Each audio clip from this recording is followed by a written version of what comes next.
देखो रिकॉर्डिंग का मैसेज क्या स्क्रीन शेयर है? Yes ma'am. अच्छा अच्छा, देखो लास्ट दिन हम लोग स्टार्ट किए थे डिवेंचर, ठीक है, और डिवेंचर का हम लोगों ने जो इशू होता है उस पार्ट का बहुत सारा बेसिक्स कंसेप्ट जो है कर रहे थे हम लोग, सिर्फ कंसेप्ट बेसिस चल रहे थे, उसमें कुछ क्वेश्चंस भी हम लोगों ने किया था एग्जाम्पल के साथ, ठीक है। आज इसी को पूरा कंप्लीट करेंगे और भी जो कंसेप्ट बाकी है, फिर उसके बाद हम लोग क्वेश्चंस लेंगे। अच्छा, लास्ट हम लोगों ने कोलैटरल सिक्योरिटीज तक किया था। कोलैटरल सिक्योरिटीज का एक क्वेश्चन किया था जिसमें 2 मेथड होता है, वहां तक हम लोगों ने कंप्लीट कर लिया था। अच्छा, अब कौन सा पॉइंट आएगा? कोलैटरल सिक्योरिटीज के बाद हमें पढ़ना पड़ेगा ट्रीटमेंट ऑफ लॉस, ठीक है। ट्रीटमेंट ऑफ लॉस हम लोग स्टार्ट करते हैं। Treatment of loss on debenture. तो डिवेंचर में कितने तरह का लॉस होता है बोलो? लास्ट दिन जब हम लोग कर रहे थे 2 तरह का लॉस हम लोगों ने देखा था। कब कब लॉस होता है डिवेंचर के साथ रिलेटेड? 2 तरह का लॉस होता है, बोलो कौन कौन सा लॉस होता है? मैम एक प्रीमियम पे रिडम्पशन होता है तब। हाँ, एक प्रीमियम पे जब रिडेम्पशन होगा तो लॉस होगा, और एक लॉस कब होता है बोलो? ये तो मैम टफ जब वाला प्रीमियम पे बता। इशू होता प्रीमियम पे इशू होता है या डिस्काउंट पे इशू होने से? प्रीमियम पे तो है कंपनी का प्रॉफिट है, तभी तो 2 सिक्योरिटीज प्रीमियम होता है ना। 9। हाँ बोलो बोलो। जिसमें डिस्काउंट पे इशू, वो हाँ, डिस्काउंट पे जब इशू करते हैं। दोनों कंसेप्ट अलग है। प्रीमियम पे रिडेम्पशन पे लॉस होता है, क्योंकि अगर हम लोग 100 रुपए का चीज 110 रिटर्न देंगे बोल रहे हैं, तब ये 10 रुपए का लॉस है। और अगर 100 का चीज के बदले 90 रुपीज एक्सेप्ट कर रहे हैं, ये इशू के टाइम पर का लॉस है। तो 2 तरह का लॉस हो सकता है डिवेंचर के केस में। एक तो जब हम लोग डिवेंचर डिस्काउंट पे इशू करते हैं, और दूसरा जो है डिवेंचर को अगर रिडीम करते हैं प्रीमियम पे, ठीक है। अच्छा,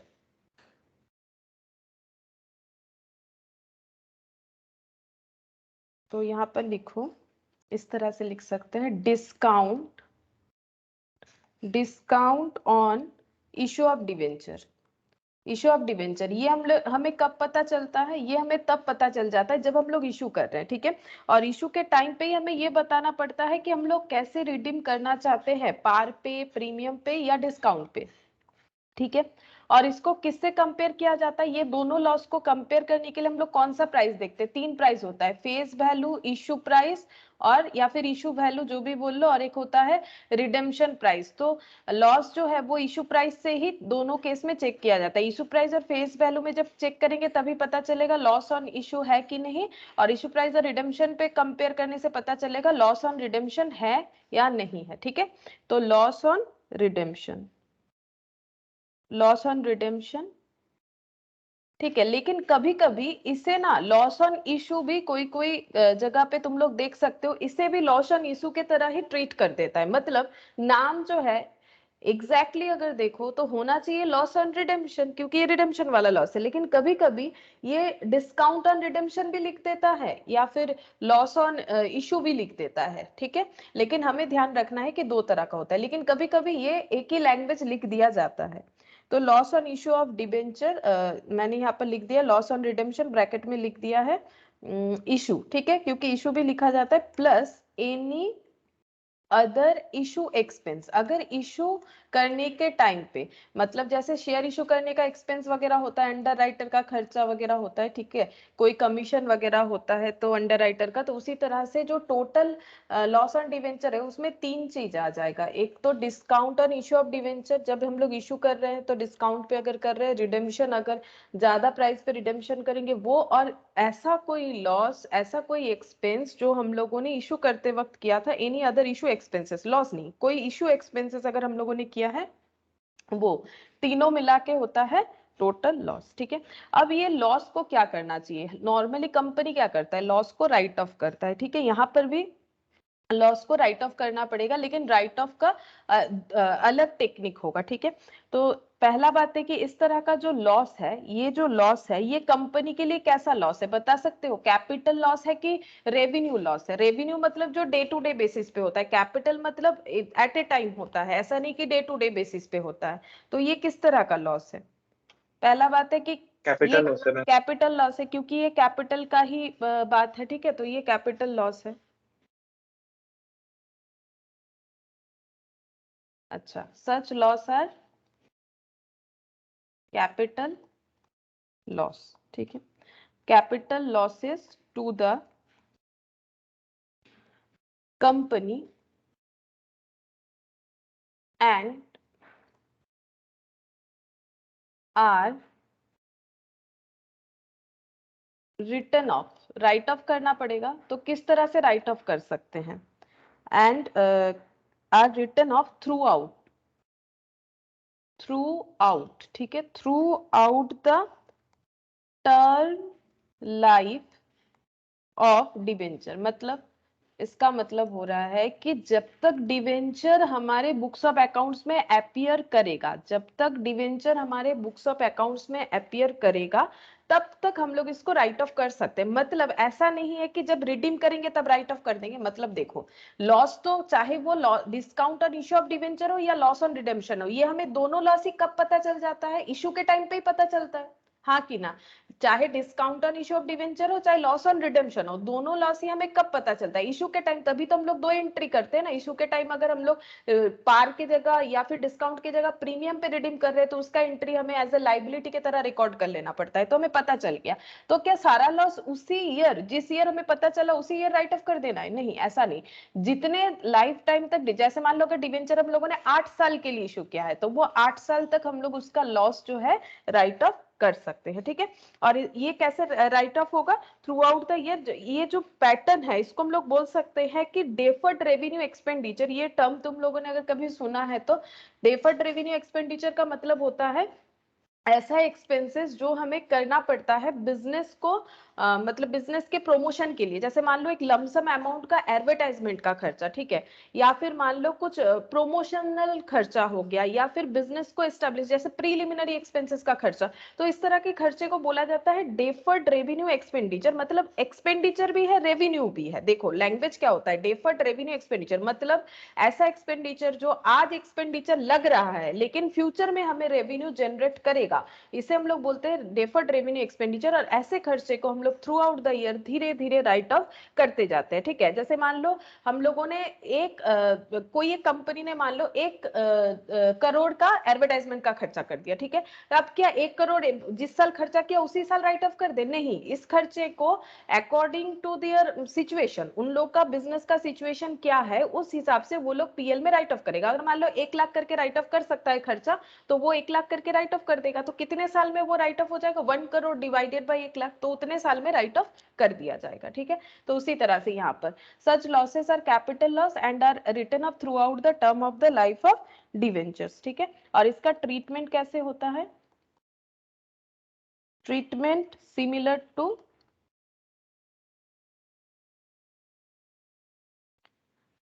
deferred revenue एक्सपेंडिचर। जैसे शेयर को बिकवाने का खर्चा, ये भी डेफर्ड रेवेन्यू एक्सपेंडिचर है। कमीशन देना पड़ता है अंडर राइटर को, अच्छा खासा खर्चा होता है कंपनी का, ठीक है। तो ये खर्चे को कंपनी धीरे धीरे राइट ऑफ कर सकती है। अच्छा, नेक्स्ट लिखेंगे जो लॉस राइट ऑफ नहीं हुआ। जैसे मैंने बोला कि मान लो किसी ने 10 लाख का एडवर्टाइजमेंट का खर्चा किया, ठीक है, और वो चाहता है कि हर बार 1 लाख करके वो राइट ऑफ करे अपने बिजनेस में, तो वो कितने साल में राइट ऑफ कर सकेगा? 10 लाख डिवाइडेड बाई 1 लाख कितना होता है? कितना होता है? 10 साल, ठीक है। 10 ईयर्स में 10 साल 10 ईयर्स में राइट ऑफ करेगा, तो पहले साल 1 लाख कर दिया तो बचा कितना? पहले साल अगर 1 लाख राइट ऑफ कर दिया, पीएल में दिखा दिया, 9 लाख। राइट ऑफ करने का मतलब होता है पीएल में दिखाना, पीएल के अगेंस्ट चार्ज करना। तो बचा 9 लाख, तो वो कहाँ दिखाए, अब वो वाला पॉइंट डिस्कस करेंगे। जो बच गया उसे कहाँ दिखाना चाहिए, क्योंकि ये डेफर्ड रेवेन्यू एक्सपेंडिचर है, तो deferred revenue expenditure balance sheet में दिखाया जाता है, लेकिन कंपनी के केस में बैलेंस शीट के कौन से हेड में दिखाया जाता है, ये इंपॉर्टेंट है। ठीक है, तो देखो यहाँ पर लिख के दिखाते हैं, जो राइट ऑफ नहीं होगा वो कहाँ जाएगा। सच losses which are not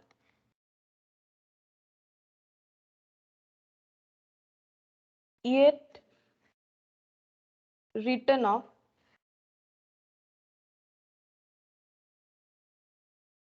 will be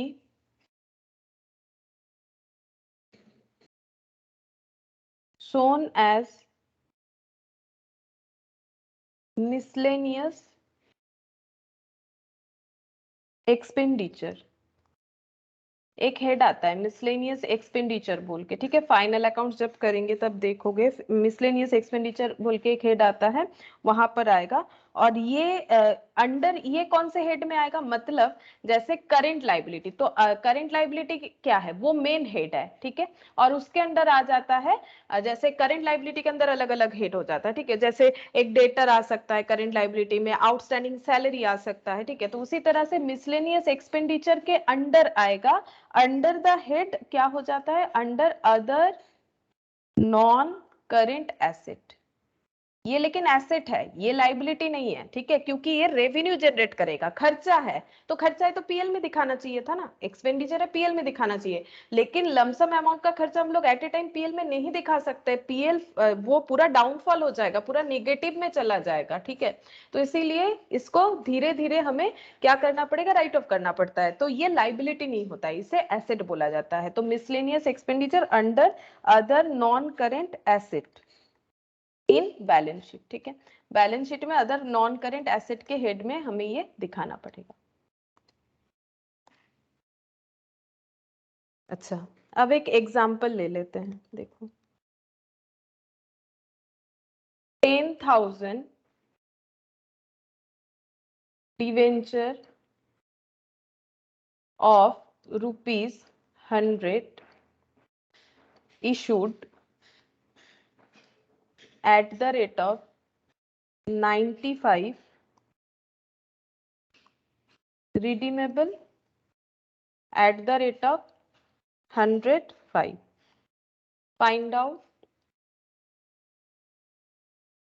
the loss to be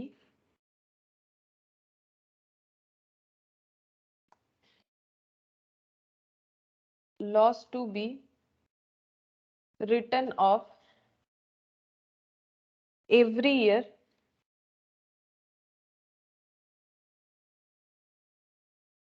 if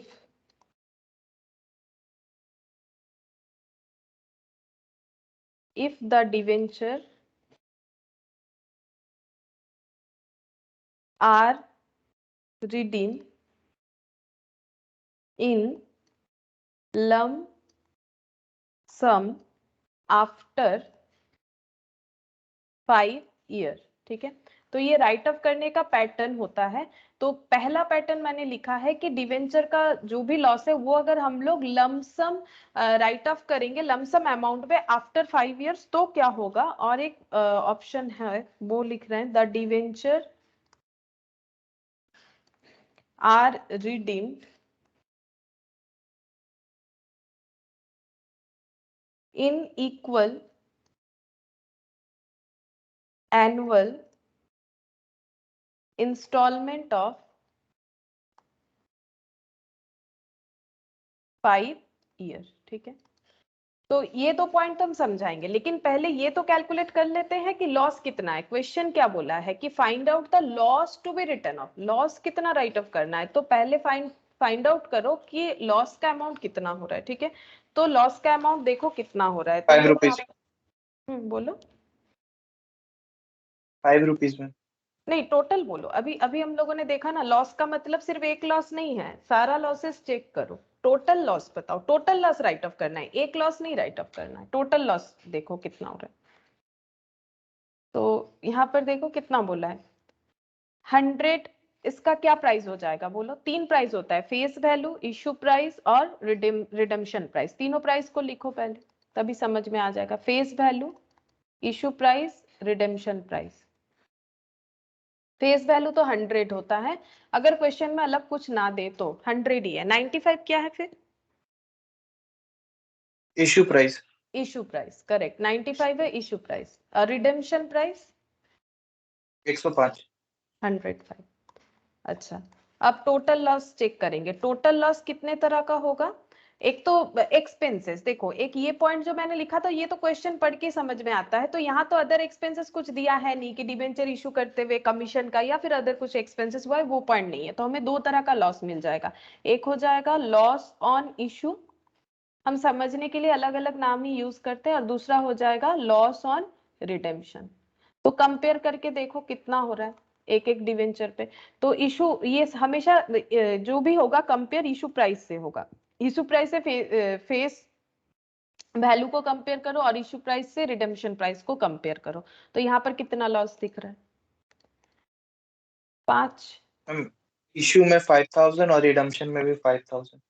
हाँ, 5000 या 50,000 देखो। मैम कितना डिबेंचर 1000 की 1 नहीं, 10,000। 50,000 हाँ, 50-50 हो 50,000 जाएगा। होगा। हाँ, 50-50 हो जाएगा। और यहाँ पर कितना है? 95 का लिया था, पेमेंट करेंगे 105, तो डिफरेंस कितना होता है? 105 माइनस 95, तो यहाँ पर भी डिफरेंस हो जाता है। ये कितना हो गया? ये तो 10 हो गया। 10 हो गया।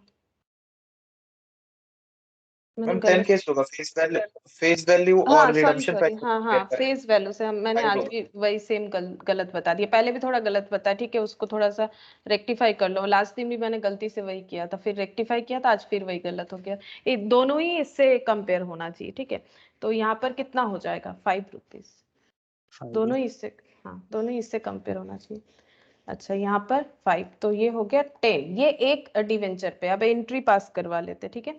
तो डिवेंचर इशू करने का एंट्री क्या हो जाएगा? बैंक अकाउंट डेबिट 10,000 इंटू कितना आ जाएगा? जितना इशू प्राइस है, इशू प्राइस से एंट्री होता है, into 95।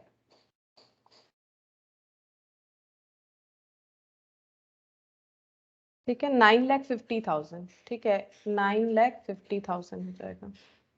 9,50,000, 9,50,000 discount on issue 10,000 into 5, 50,000।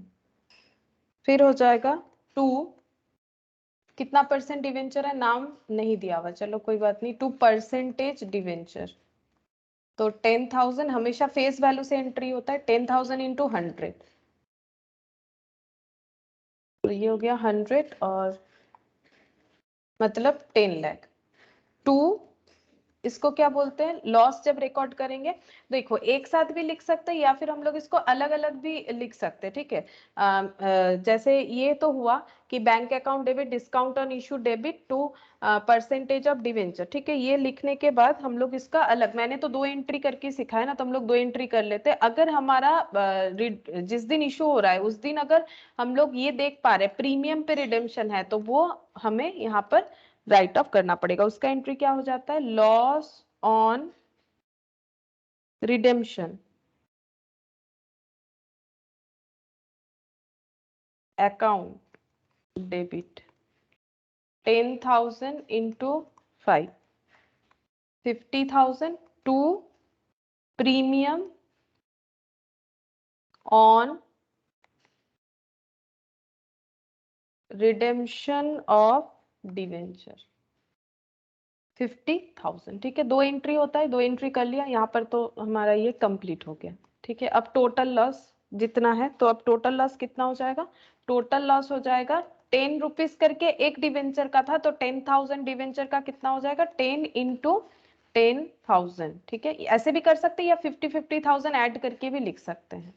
तो ये हो गया 1 लाख। अब इसे कैसे राइट ऑफ करेंगे? पहले हम लोग पॉइंट ए डिस्कस करते हैं। पॉइंट ए में क्या बोला है? The debenture are redeemed in lump sum after 5 years, मतलब ऐसा भी हो सकता है कि हम लोगों ने लोन लिया है और लोन के पैसे को हर साल थोड़ा थोड़ा करके लौटा रहे हैं, ऐसा नहीं है। पहला बोल रहा है कि डिवेंचर जो है, डिवेंचर यहाँ पर लॉस का बात नहीं बोल रहा है, पॉइंट कैसे दिया हुआ रहेगा वो देखो, यहाँ पर ये नहीं बोलेगा कि लॉस कैसे राइट ऑफ करना है, यहाँ पर हमें लॉस वैसे ही राइट ऑफ करना पड़ता है throughout the year, debenture जिस तरह से हमारे पास रहता है। यहाँ पर हम लोगों ने लिखा ना, सच लॉसेस और capital loss to the company and are written off throughout the term life of the debenture, जितना दिन डिवेंचर हमारे पास रहेगा। तो बोल रहे कि ये पूरा का पूरा लोन हम लोग 5 साल बाद रीपे करेंगे, तो ये लॉस 5 साल तक हमें रिडीम करने को दिया जाएगा। ठीक है, तो यहाँ पर 5 साल का हम लोग एक डेटा बना लेते, मतलब कॉलम बना के कर लेते। तो ईयर 1 2 3 4 5।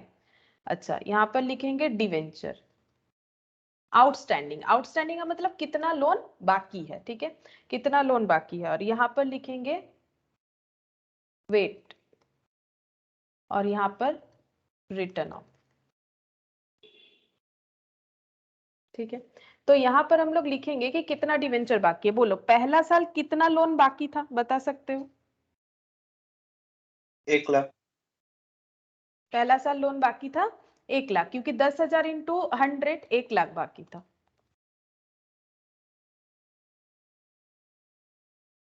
अच्छा, फिर नेक्स्ट ईयर कितना बाकी था, क्योंकि हम लोगों ने डिवेंचर लमसम में 80,000। रीपे किया।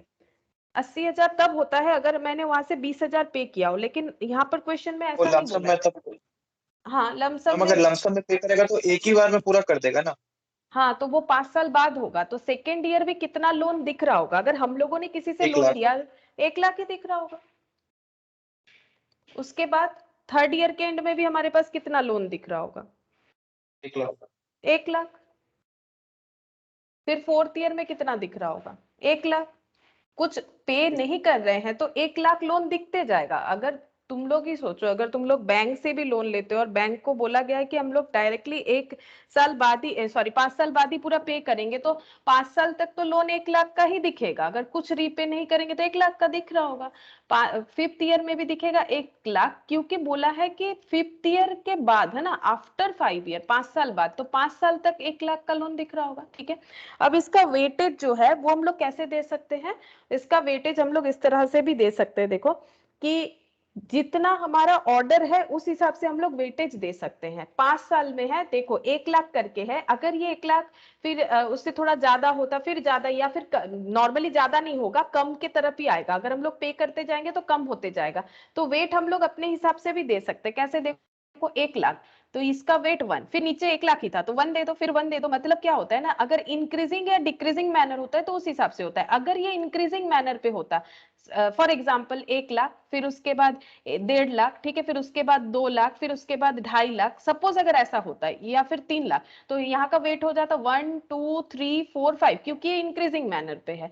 अगर मतलब रिवर्स होता, ठीक है, जैसे मान लो 5 लाख 4 लाख 3 लाख 2 लाख 1 लाख, इस तरह से अगर होते जाता तो फिर 5 4 3 2 1 इस तरह से हम लोग वेट दे सकते थे। तो हम लोग वेट दे के भी क्वेश्चन को कर सकते हैं। ठीक है, वेट दे के भी कर सकते हैं। तो ये हो गया।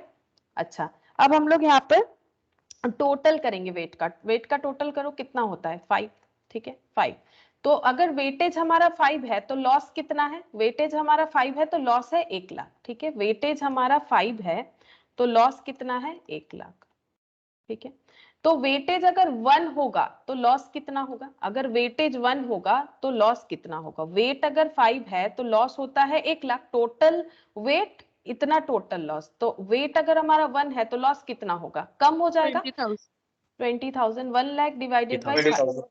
हाँ, तो ये हो गया 20,000। तो इस तरह से भी कर सकते हैं, और भी तरीके होता है समझने का। ये सिंपल एक यूनिटरी मेथड से हम लोग कर सकते हैं। ठीक है, तो ये हो गया। या फिर इसको तुम लोग रेशियो में भी करोगे तो सेम आंसर आएगा, क्योंकि वो एक एक के लिए पूछ रहा है, तो वैसे यहाँ पर सारे आंसर्स जो है सेम ही आएंगे। यहाँ भी 20,000, यहाँ भी 20,000, यहाँ भी 20,000। ठीक है, यहाँ भी 20,000। तो लॉस इस तरह से राइट ऑफ होगा। 1 2 3 4, हाँ 5 ही लिखा है मैंने। तो 5 लॉस जो है इस तरह से हम लोग राइट ऑफ कर सकते हैं 5 साल तक। 20,000 20,000 20,000, टोटल देखो यहाँ पर 1 लाख हो जाना चाहिए। 1 लाख ही हो रहा है, ठीक है, टोटल 1 लाख। इसका लेकिन टोटल मत कर दो, क्योंकि ये डिवेंचर आउटस्टैंडिंग बता रहा है कि हर साल के एंड में कितना डिवेंचर बाकी रह रहा है, तो ये ऐड करोगे तो 5 लाख दिखेगा, ऐसा नहीं है। इसका मतलब है डिवेंचर आउटस्टैंडिंग, इसमें ब्रैकेट में लिख सकते हो, या फिर अपने समझने के लिए eight the end of every year, ठीक है, eight the end of every year. तो ये लॉस जो है ये राइट ऑफ होगा, ये जो है राइट ऑफ होगा, राइट ऑफ एवरी ईयर, ठीक है, एवरी ईयर। ये इसका एंट्री क्या हो जाएगा, इसका एंट्री हो जाएगा PL debit to discount on issue, ठीक है, या फिर टू लॉस ऑन इशू, या फिर loss on issue of debenture, ऐसे भी लिख सकते हैं। तो हर बार पीएल में जो है ये ट्रांसफर होते जाएगा। तो ये लमसम में इस तरह से होता है, ठीक है।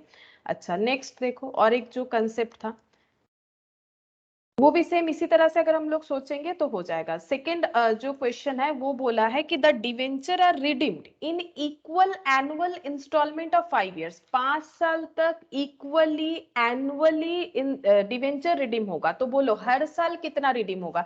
5 साल में हम लोग रिडीम कर देंगे, लेकिन एक बार में नहीं, हर साल एक ही अमाउंट ऑफ डिवेंचर रीपे करते जाएंगे। तो कितना कितना हर साल डिवेंचर रिडीम करना पड़ेगा, क्योंकि हमारा टोटल जो लोन है वो तो 1 लाख का है। 10,000 इंटू 100। each year, हाँ बोलो कितना? 20,000 each year होगा ना मैम, अगर इक्वल हाँ इंस्टॉलमेंट्स हाँ में जा रहा है हर हाँ साल। हाँ 20,000 ईच ईयर होगा। तो इक्वल एनुअल इंस्टॉलमेंट,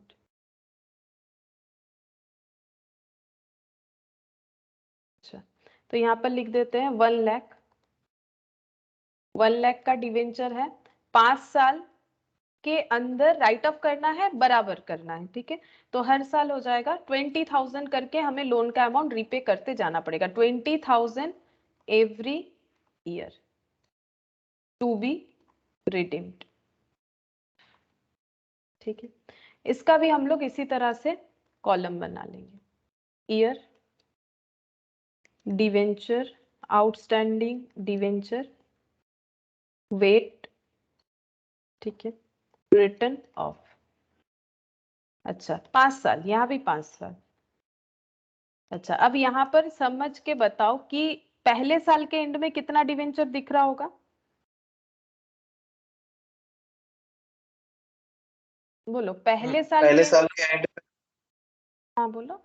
एंड में अगर हम हर साल रिडीम करेंगे 20,000, तो अगर फर्स्ट ईयर 20,000 रिडीम कर देंगे तो 80,000 दिखेगा ना मैम आउटस्टैंडिंग। हाँ, लेकिन रिडीम कब किया जाता है? पूरे साल यूज करने के बाद तो हम लोग रिडीम करेंगे। यहाँ पर टाइमलाइन देखो, अगर 5 साल में मुझे रिडीम करना है, ठीक है, 1 साल, 2 साल, 3 साल, 4 साल, 5 साल, हमें ये देखना है कि पूरे 1 साल में कितना डिवेंचर बाकी था, मेरा कितना लोन बाकी था। मैंने पूरे 5 साल के लिए लोन ले लिया है 1 लाख का।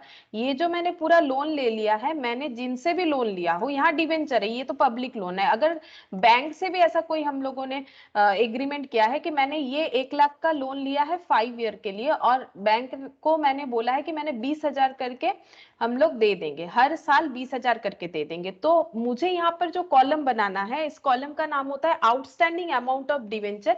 यानी पहले साल कितना लोन का पैसा हम लोगों ने एंजॉय किया, ये सोचो कितना लोन का पैसा हमारे पास था, कितना लोन 1 हमारे लाख। पास, 1 लाख, इसको 1 बोलते लाख। हैं आउटस्टैंडिंग, ठीक है। इस अभी हम लोग अगर इसे माइनस कर देंगे 20,000 तो ये गलत हो जाएगा। 1 लाख, पहले साल 1 लाख रुपीस पूरा यूज कर पाए, ठीक है, लेकिन ये ऐसे लिख के दिखाते हैं यहाँ पर, पहले साल यहाँ ये पूरा 1 लाख 1 लाख 1 लाख करके कितना बार होगा बोलो तो? पूरे महीने में 12 टाइम्स है ना, ये 12 टाइम्स हमारे पास रहेगा। अगर हम लोग मंथली चेक करते हैं तो 12 टाइम्स हमारे पास रहेगा, ठीक है।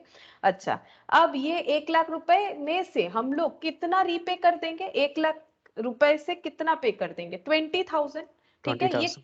20,000 ये कब पे करेंगे? इस साल के ईयर एंड में, मतलब 31 दिसंबर अगर मेरा ईयर एंड होता है तो जैन टू दिसंबर तक मेरे पास 1 लाख था, और मैंने दिसंबर के एंड में या नेक्स्ट ईयर जनवरी के फर्स्ट में, कोई भी एक पर्टिकुलर डेट होगा जहां पर मैंने 20,000 पे किया होगा, लेकिन 1 साल तो मेरे पास पूरा 1 लाख ही था लोन का। ठीक है, अगर अब हम लोग 20,000 यहाँ पर पे कर देते हैं तो नेक्स्ट ईयर पूरा कितना लोन हमें मिलेगा, इंजॉय मतलब कितना लोन का पैसा हमारे पास है जो हम लोग बिजनेस में अप्लाई कर सकते हैं, बताओ। नेक्स्ट 80,000 80,000। ठीक है, यहाँ पर 20,000 दे देंगे। 1 लाख था मेरे पास, 1 लाख मैंने यूज कर लिया, मान लो 31 दिसंबर तक मैंने 1 लाख यूज किया। ठीक है, और उसी दिन को ही मैंने वहां पर 20,000 दे दिया, लेकिन मेरे पास तो 31 दिसंबर तक था। ठीक है, तो मैंने उसके बाद 20,000 पेमेंट कर दिए। तो इस तरह से कैलकुलेशन होता है, एक दिन का तो हम लोग कोई कैलकुलेशन नहीं कर सकते ना, तो इसीलिए फिर यहाँ पर 80,000 पूरा हम लोगों ने यूज किया। कितने दिन? पूरे 12 मंथ्स तक यूज किया। ठीक है, फिर उसके बाद यहाँ पर फिर से 20,000 पे कर दिया। तो फिर नेक्स्ट ईयर में हमारे पास लोन का कितना पैसा था जितना हम लोग यूज कर सकते हैं बिजनेस में? 60,000 60,000। तो ये 60,000 हम लोग पूरे साल भर यूज कर रहे हैं। ठीक है, फिर यहाँ पर 20,000 दे दिया। ठीक है, 20,000 दे दिया। अब कितना पैसा बचा बिजनेस में जिसे अप्लाई कर सकते हैं? 60,000 था, 20,000 दे दिया, 40,000, 40,000 40,000। 40,000 जो है ये हम लोग यूज कर सकते हैं। 40,000 हम लोगों ने पूरे 12 मंथ्स यूज कर लिया। फिर से रीपेमेंट का टाइम आया तो फिर से 20,000 दे दिए, तो कितना बचा? 20 20,000। ठीक है, हाँ 20,000 बचा। अब ये 20,000 पूरा यूज करके लास्ट में रीपे कर देना है, तो जीरो दिखेगा, तो आउटस्टैंडिंग नहीं दिखेगा। देखो, जब पे कर देंगे जीरो दिखेगा, आउटस्टैंडिंग नहीं। जैसे ही 5th ईयर खत्म हो जाता है, मुझे 20,000 बैंक को पे कर देना है, तो वो हम क्यों दिखाए? क्योंकि मुझे तो दिखाना है कितना मेरा लोन बाकी रह रहा है हर साल। तो पहले साल मुझे 1 लाख रुपया मिल गया जिसे हम यूज कर सकते थे। नेक्स्ट ईयर मैंने वहां से बैंक को 20,000 दे दिया, मतलब मैंने अपने इनकम से बैंक को 20,000 दे दिया, मेरे पास 80,000 का लोन दिख रहा है बैलेंस शीट में। फिर नेक्स्ट 60,000 का लोन दिखेगा, फिर 40,000 का लोन दिखेगा, फिर 20,000 का लोन दिखेगा। ठीक है, तो ये कॉलम ये बता रहा है कि कितना आउटस्टैंडिंग अमाउंट ऑफ लोन हमारे पास रह रहा है। तो ये देखो, ये इंक्रीजिंग पैटर्न है कि डिक्रीजिंग? नॉर्मली लोन के केस में डिक्रीजिंग ही दिखेगा, अगर मिडिल में लोन हम लोग टेक नहीं कर रहे। ठीक है, अगर लोन लेंगे तो हो सकता है कि वो इंक्रीजिंग दिखे, लेकिन अभी हम लोग जो क्वेश्चन कर रहे हैं उसमें बताओ इंक्रीजिंग दिख रहा है कि डिक्रीजिंग दिख रहा है? आउटस्टैंडिंग अमाउंट डिक्रीजिंग है मैम। डिक्रीजिंग दिख रहा है, तो इसका वेट कितना देना चाहिए? ये सबसे ज्यादा है, तो टोटल 5 है ना, तो हम लोग यहाँ से 1 से स्टार्ट कर सकते हैं, या तो ऐसे लिखो सबसे कम 20 है तो 1। ठीक है, 2 जो सबसे कम होगा उसको वेटेज सबसे कम, तो 1 से स्टार्ट होता है हमारा नंबरिंग, 1 2 3 4 5। ठीक है, इसका और एक कंसेप्ट भी होता है, ये वेट से लिखने से क्या होता है इजीली समझ में आता है, और एक कंसेप्ट भी होता है इसका वेट 5 देने का मतलब ये होता है कि ये 1 लाख रुपए जो है, जब हम लोगों ने लोन लिया था तो ये 1 लाख रुपए हम लोगों ने सोचा कि अभी 5 साल तक ये लोन का पैसा मुझे, मतलब 5 साल तक मेरे पास टाइम है लोन का पूरा रीपेमेंट करने का। जब 80,000 हो गया तो मेरा लोन और 4 साल ही बाकी है, जब 60,000 हो गया तो 3 साल बाकी है, जब 40,000 हो गया तो 2 साल बाकी है, और जब 20,000 तक पहुंच गया तो बस 1 ही साल बाकी है लोन का पैसा रीपे करने का। या फिर इस तरह से लिख लो, सबसे आसान होता है 5, यहाँ 5 साल है तो सबसे वेटेज जिसका कम है उस तरह से दे दो, बाकी वेटेज का कंसेप्ट ये होता है। अब ऐड कर लेंगे तो कितना हो जाएगा? 3 2 5 5 10 10 और ये 15 हो गया। ठीक है, फिर से वैसे ही देखेंगे कि 15 वेटेज के लिए लॉस कितना है। 15 वेटेज के लिए लॉस हो रहा है वही 1 लाख, क्वेश्चन तो हमारा सेम है। 15 के लिए 1 लाख हो रहा है, तो 5 के लिए कितना होगा निकाल लो। 5 के लिए कितना होगा? 1 लाख डिवाइडेड बाई 15 इंटू 5, देख लो कितना होता है। 33,333 अच्छा, 33,333, हाँ इतना ही हो रहा है। फिर next 1 lakh into 4/15, 26,667। 1 lakh into 3/15, 5, ये कितना हो जाएगा डिवाइडेड बाई 5? 20,000। 1 लाख इंटू 2/15,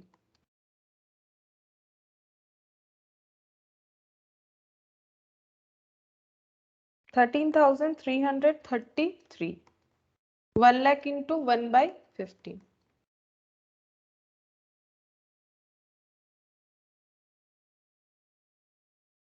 6667, ठीक है, इतना इतना राइट ऑफ होगा। तो ये होता है 2 पैटर्न, ठीक है। और भी इस पे क्वेश्चन देखेंगे, पहले इतना ही देख लेते हैं, ठीक है। अच्छा, अब इंटरेस्ट का कुछ रूल्स जो है वो लिख लेते हैं। डिवेंचर का जो इंटरेस्ट होता है उसका फीचर्स क्या क्या होता है, देखो डिवेंचर इंटरेस्ट का, ठीक है। ये एक तो हमें प्रैक्टिकल करने में भी हेल्प करेगा, प्लस हमारा एमसीक्यूज भी सॉल्व हो जाएगा। इंटरेस्ट हमेशा फिक्स्ड होता है। फिक्स्ड मतलब जो रेट बता दिया वही, जैसे मान लो 5% है तो 5%, 12% है तो 12%। इंटरेस्ट रेट जो है फिक्स्ड होता है, ठीक है। अच्छा, और ये पे करना ही पड़ेगा, लॉस होने से भी पे करना पड़ेगा। Even paid in case of losses, business में लॉस भी होता है तो डिवेंचर का इंटरेस्ट पे करना पड़ता है। और ये होता है charge against profit, charge against profit, ठीक है। इसको हम लोग एप्रोप्रिएशन ऑफ प्रॉफिट नहीं बोल सकते, वो डिविडेंड के केस में होता है। डिविडेंड का जो होता है वो डिस्ट्रीब्यूशन होता है कि सारा खर्चा पे कर दिया, सब देने के बाद टैक्स वगैरह, इंटरेस्ट का पैसा, एक्सपेंसेस सब पे करने के बाद कुछ अगर बच जाता है हम लोग अपने अंदर बांट लेंगे, ठीक है। प्रेफरेंस होल्डर का डिविडेंड सब देने के बाद, तो इक्विटी शेयर जो डिस्ट्रीब्यूट करता है उसे बोलते हैं एप्रोप्रिएशन ऑफ प्रॉफिट, ठीक है। वो होता है appropriation of profit, charge against profit नहीं होता। ये हो गया चार्ज अगेंस्ट प्रॉफिट। अच्छा, उसके बाद होता है ये always paid on face value. Interest जो हम लोग पे करेंगे डिवेंचर का वो हमेशा फेस वैल्यू पे होगा, ठीक है। इशू प्राइस से हमें कोई मतलब नहीं है, रिडेम्पशन प्राइस से तो कोई मतलब है ही नहीं, ठीक है। फेस वैल्यू पे इंटरेस्ट जो है वो पे होगा। नेक्स्ट लिखेंगे amount paid to debenture holder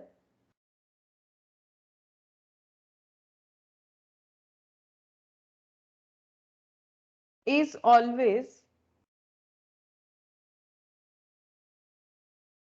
net of tax, ठीक है। डिवेंचर होल्डर को जो इंटरेस्ट मिलता है वो उनके लिए इनकम होता है, तो कंपनी को क्या करना है, जो टैक्स उस पे बनेगा, उनके इनकम पे जो टैक्स बनेगा, टैक्सेबल इनकम है क्योंकि, जो टैक्स बनेगा वो टैक्स का पैसा डिडक्ट करने के बाद ही कंपनी को उनको पेमेंट करना है, ठीक है।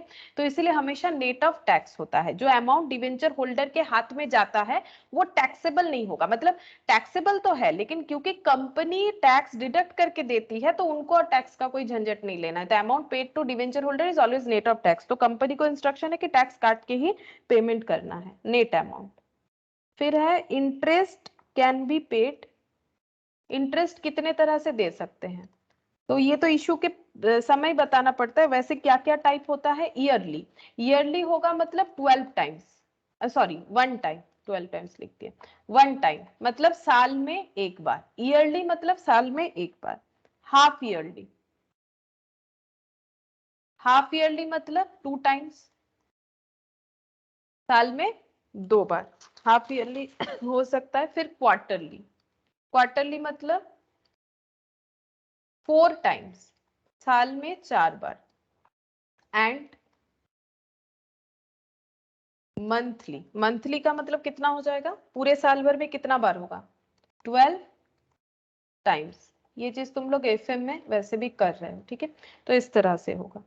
और लास्ट एक important point, the interest of the year shall be transferred to PL account at year end। हर साल के एंड में इंटरेस्ट जो है वो पीएल में ट्रांसफर करना पड़ेगा, ठीक है। वो तो करना ही पड़ेगा ना, खर्चा है तो इंटरेस्ट जो है वो पीएल में चार्ज करना पड़ेगा, मतलब ट्रांसफर करना पड़ेगा। पीएल से तो इंटरेस्ट तो देंगे, that is charge against profit हो जाता है, फिर उसके बाद उसे ट्रांसफर करना पड़ता है पीएल में। अभी हमें एंट्री दिखा देते हैं कि एंट्री कैसे होगा, जर्नल एंट्री दिखाते हैं। तो सबसे पहले ड्यू का एंट्री करेंगे, इंटरेस्ट ड्यू। तो इंटरेस्ट ड्यू का एंट्री क्या होगा, कंपनी एंट्री कर रही है तो इंटरेस्ट कंपनी के लिए क्या है, एक्सपेंस है, तो all expenses are debited, debenture interest account debit. किसको देना है, डिवेंचर होल्डर के हाथ में ड्यू होगा, टू डिवेंचर होल्डर, उनको देना है, लेकिन नेट अमाउंट देना है, नेट अमाउंट, ठीक है। तो बाकी अमाउंट कहां चला जाएगा, बाकी अमाउंट टैक्स पेमेंट करना पड़ेगा, तो उसको हम लोग बोलेंगे टैक्स पेएबल, टैक्स पेएबल, ठीक है। यहाँ पर टैक्स का अमाउंट हो जाएगा, ये ड्यू एंट्री हो गया। अब पेमेंट कैसे करेंगे, इंटरेस्ट पेड का entry. Debenture holder to bank, हाँ, और टैक्स का, और तो वो भी टैक्स, फिर डेबिट होगा ना। हाँ उसको कैसे लिखना पड़ेगा वो बताओ। ये तो ठीक है कि डिवेंचर होल्डर टू बैंक, वो तो सही है। डिवेंचर वो भी डेबिट होगा, लिखना क्या पड़ेगा, टैक्स पेड बोल के, debenture holder account debit tax paid, या फिर टैक्स पेबल को भी डेबिट कर सकते हो, उसमें कोई प्रॉब्लम नहीं। Tax paid account debit to bank, हो गया। ये एंट्री करने के बाद लास्ट में transferred at the year end, खर्चा है तो हर खर्चा ट्रांसफर हो जाता है, transferred to PL at year and.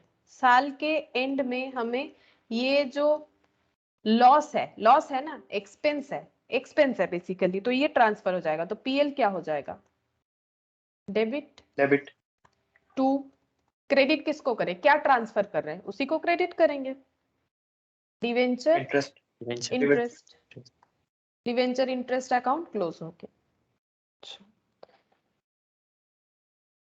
ठीक है, अब इस पे हम लोग एक क्वेश्चन करेंगे कि debenture accrued but not due, ये पॉइंट क्या होता है, ठीक है।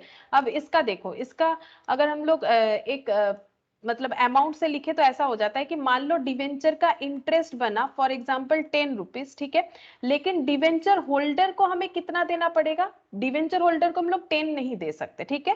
टैक्स अगर होता है 1 रुपया तो डिवेंचर होल्डर को कितना मिलेगा, यानी ये एंट्री कितने से होगा बताओ, डिवेंचर होल्डर को कितना देंगे, पहले ये डिस्कस कर लेते हैं। इंटरेस्ट 10 रुपए बना है, टैक्स पेबल 1 रुपए बना है, तो डिवेंचर होल्डर को कितना मिलेगा, कंपनी कितना पेमेंट करेगी, नेट ऑफ टैक्स बोला है ना, 9, 9, 9 रुपीज देगी, तो debenture holder debenture interest debit कितना हो जाएगा, 10 रुपए, कंपनी का तो 10 रुपया ही खर्चा है, ये चला जा रहा है गवर्नमेंट के पास एज अ टैक्स, ये चला जा रहा है डिवेंचर होल्डर के पास, तो कंपनी का 10 रुपए से कम खर्चा थोड़ी ना है, चाहे वो डिवेंचर होल्डर को दे चाहे वो टैक्स के हिसाब से पेमेंट करे। बात इतना सा है कि डिवेंचर होल्डर का टैक्स कंपनी पे कर दे रही है, नेट ऑफ टैक्स कर दे रही है, टैक्स तो कंपनी को देना पड़ेगा, ठीक है। तो ये जो डिवेंचर इंटरेस्ट है ये तो 10 रुपए से ही डेबिट होगा, खर्चा तो कंपनी का 10 ही है। अब ड्यू दो जगह पे किया हुआ है, एक तो डिवेंचर होल्डर को और एक ड्यू किया हुआ है टैक्स पेबल, ठीक है। अब जब इसे पेमेंट किया जाएगा तो टैक्स पे कर देना है 1 रुपए का, डिवेंचर होल्डर को देना है 9 रुपीज और पेमेंट होगा टोटल 10 रुपया, तो पीएल में कितना ट्रांसफर होगा, जितना एक्सपेंस हुआ है 10 रुपया, ठीक है। इस तरह से होगा, तो ये जस्ट मैंने एग्जाम्पल बताया, ठीक है। रहने दो एग्जाम्पल, यहाँ से तुम लोग लिख सकते हो। अच्छा, अब हम लोग वो वाला पोर्शन करेंगे जो हम बता रहे थे कि interest accrued but not due, ये कंसेप्ट क्या होता है, interest accrued but not due.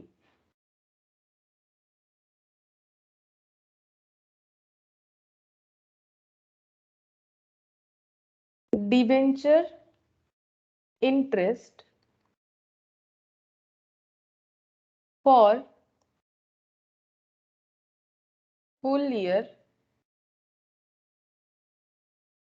2020-2021 is rupees 10,000। Interest calculate करके ही दिया हुआ है कि 10,000 का इंटरेस्ट हुआ है, interest is paid in every 6 month, ठीक है। 6 मंथ के गैप में इंटरेस्ट पे किया जाता है, यानी हाफ ईयरली पे किया जाता है। कब कब, डेट क्या है, on 31st of December and 30th of June, year में 2 बार, तो एक बार पे किया जाता है 31st दिसंबर को, एक बार पे किया जाता है 30th जून को, ठीक है। और कंपनी का ईयर एंडिंग क्या है, देखो, the company closes its books as on 31st of March every year।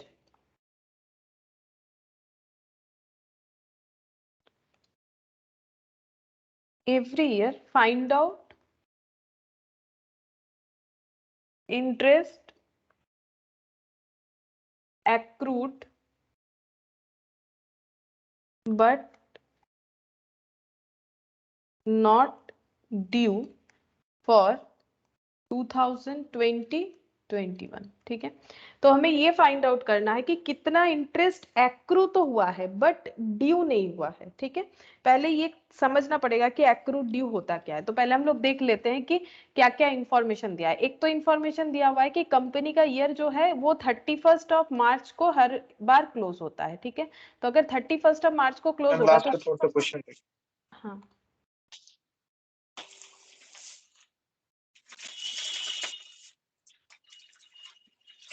हो गया ना? अच्छा, फर्स्ट ऑफ क्या होगा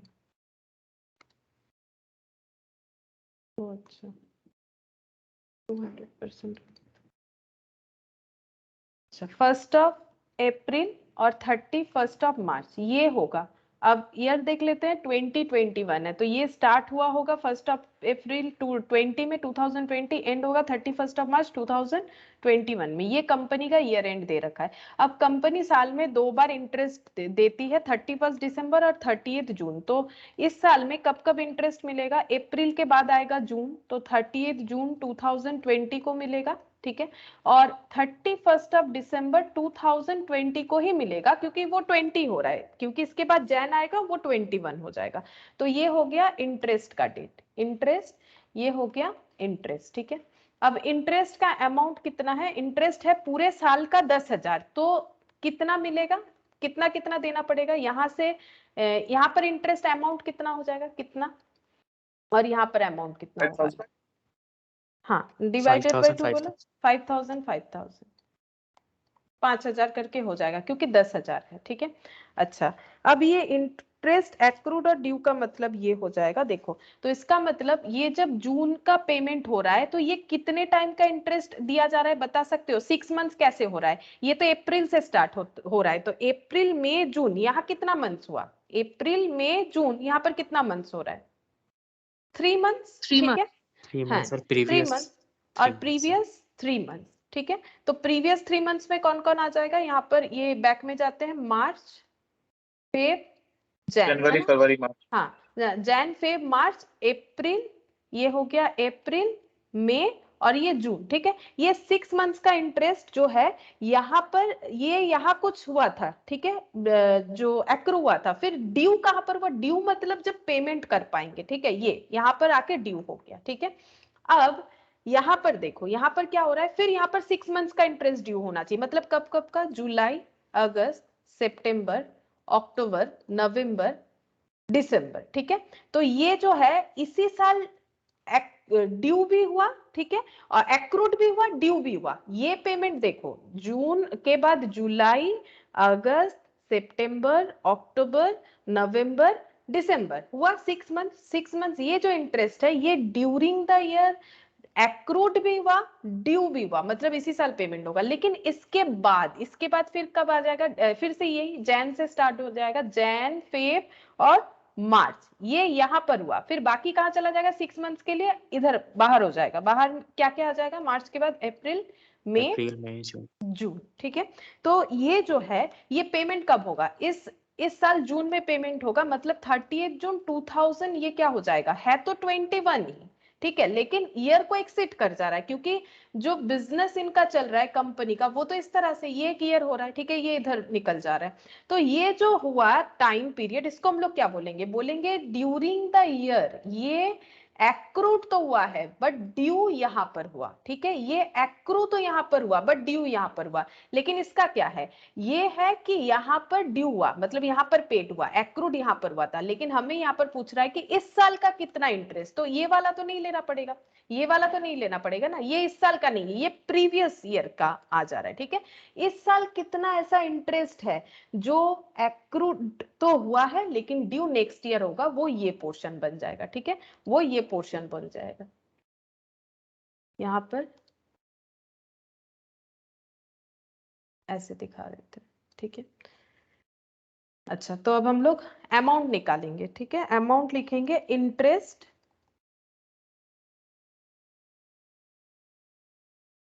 of Jain, Feb, March of 2021 है ना, Jan Feb March of 2021 is accrued. Accrued मतलब इनकम, मतलब खर्चा बुक हो रहा है लेकिन पेमेंट नहीं करना पड़ेगा, तो इसको बोलते हैं एक्रूड बट नॉट ड्यू।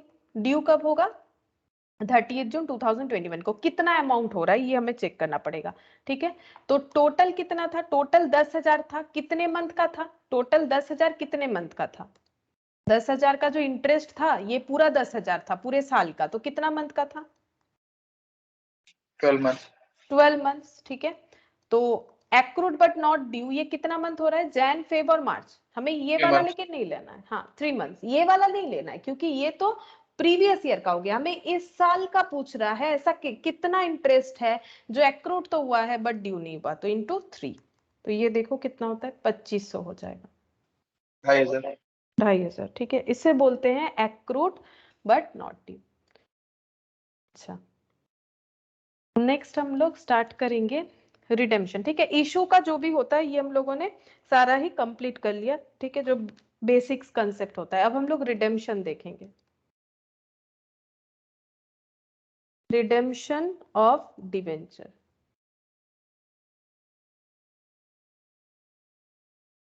यहाँ पर भी रिडेम्पशन का मतलब क्या है? जैसे हम लोग रिडेम्पशन ऑन प्रेफरेंस शेयर पढ़े थे वैसा ही है, ठीक है। यहाँ पर भी रिडेम्पशन का मतलब है लोगों का पैसा जो है रीपे कर देना, वापस कर देना। तो यहाँ पर भी लिखो कि repayment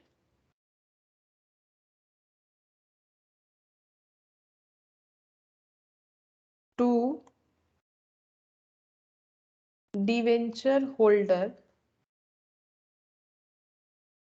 at end of their term period as per the contract, ठीक है, या फिर एज पर द एग्रीमेंट, ठीक है। एग्रीमेंट एक बनता है ना, इशू के टाइम पे ही बताना पड़ेगा कितने में इशू होगा, कितने में रिडीम होगा, कितने साल बाद होगा, कन्वर्टेबल है, टाइप्स ऑफ डिवेंचर, सारा चीज बताना पड़ता है, ठीक है। तो repayment to debenture holder at the end of their term period as per the contract, ठीक है। अच्छा, और कितने तरह से रिडीम हो सकता है ये भी हम लोगों ने ऑलरेडी देख रखा है। Can be redeemed at par पे रिडीम हो सकता है, जितना लिया उतना ही वापस दे देंगे। डिस्काउंट पे हो सकता है, डिस्काउंट पे नहीं होता है, पार पे होता है, प्रीमियम पे होता है, कैश पे होता है, ठीक है। या फिर कुछ शेयर के अगेंस्ट में भी होता है, मतलब कन्वर्जन ऑफ, अगर शेयर बता रखा है कि जब टर्म पीरियड खत्म होगा तो कन्वर्जन टू अनदर डिवेंचर या अनदर इक्विटी शेयर, कन्वर्टेबल जो होता है। तो यहाँ पर लिख देते हैं पार पे होगा, प्रीमियम पे होगा। पार का मतलब 100 इशू प्राइस और रिडम्पशन प्राइस भी 100, ठीक है। प्रीमियम का मतलब इशू प्राइस 100, ये एग्जांपल ले रहे हैं, इशू प्राइस कुछ और भी हो सकता है। इशू प्राइस 100 और रिडम्पशन प्राइस ज्यादा होना चाहिए, सपोज हो गया 110, ठीक है। तो इसमें क्या हो जाएगा, प्रीमियम ऑन रिडम्पशन का हमारा कंसेप्ट आ जाता है। अच्छा, और किस तरह से हो सकता है? इन कैश, ठीक है, कैश दे दिया हम लोगों ने, रीपेमेंट का टाइम आ गया, लोन का पूरा पैसा जो है वो कैश में रिटर्न कर दिया। और can be converted into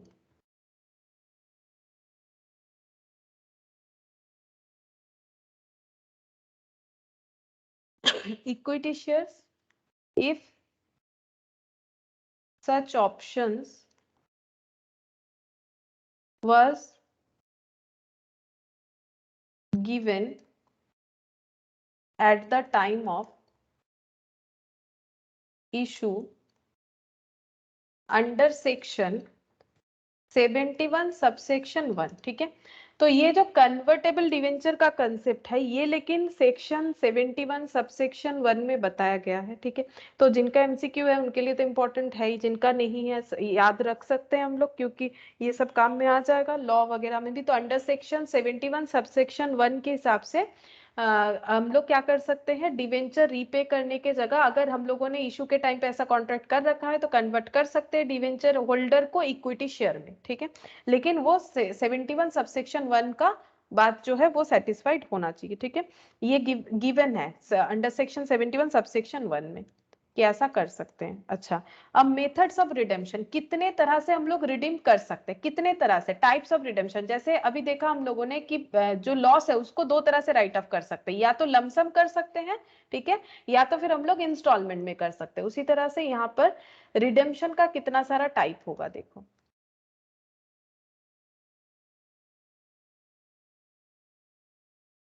redemption of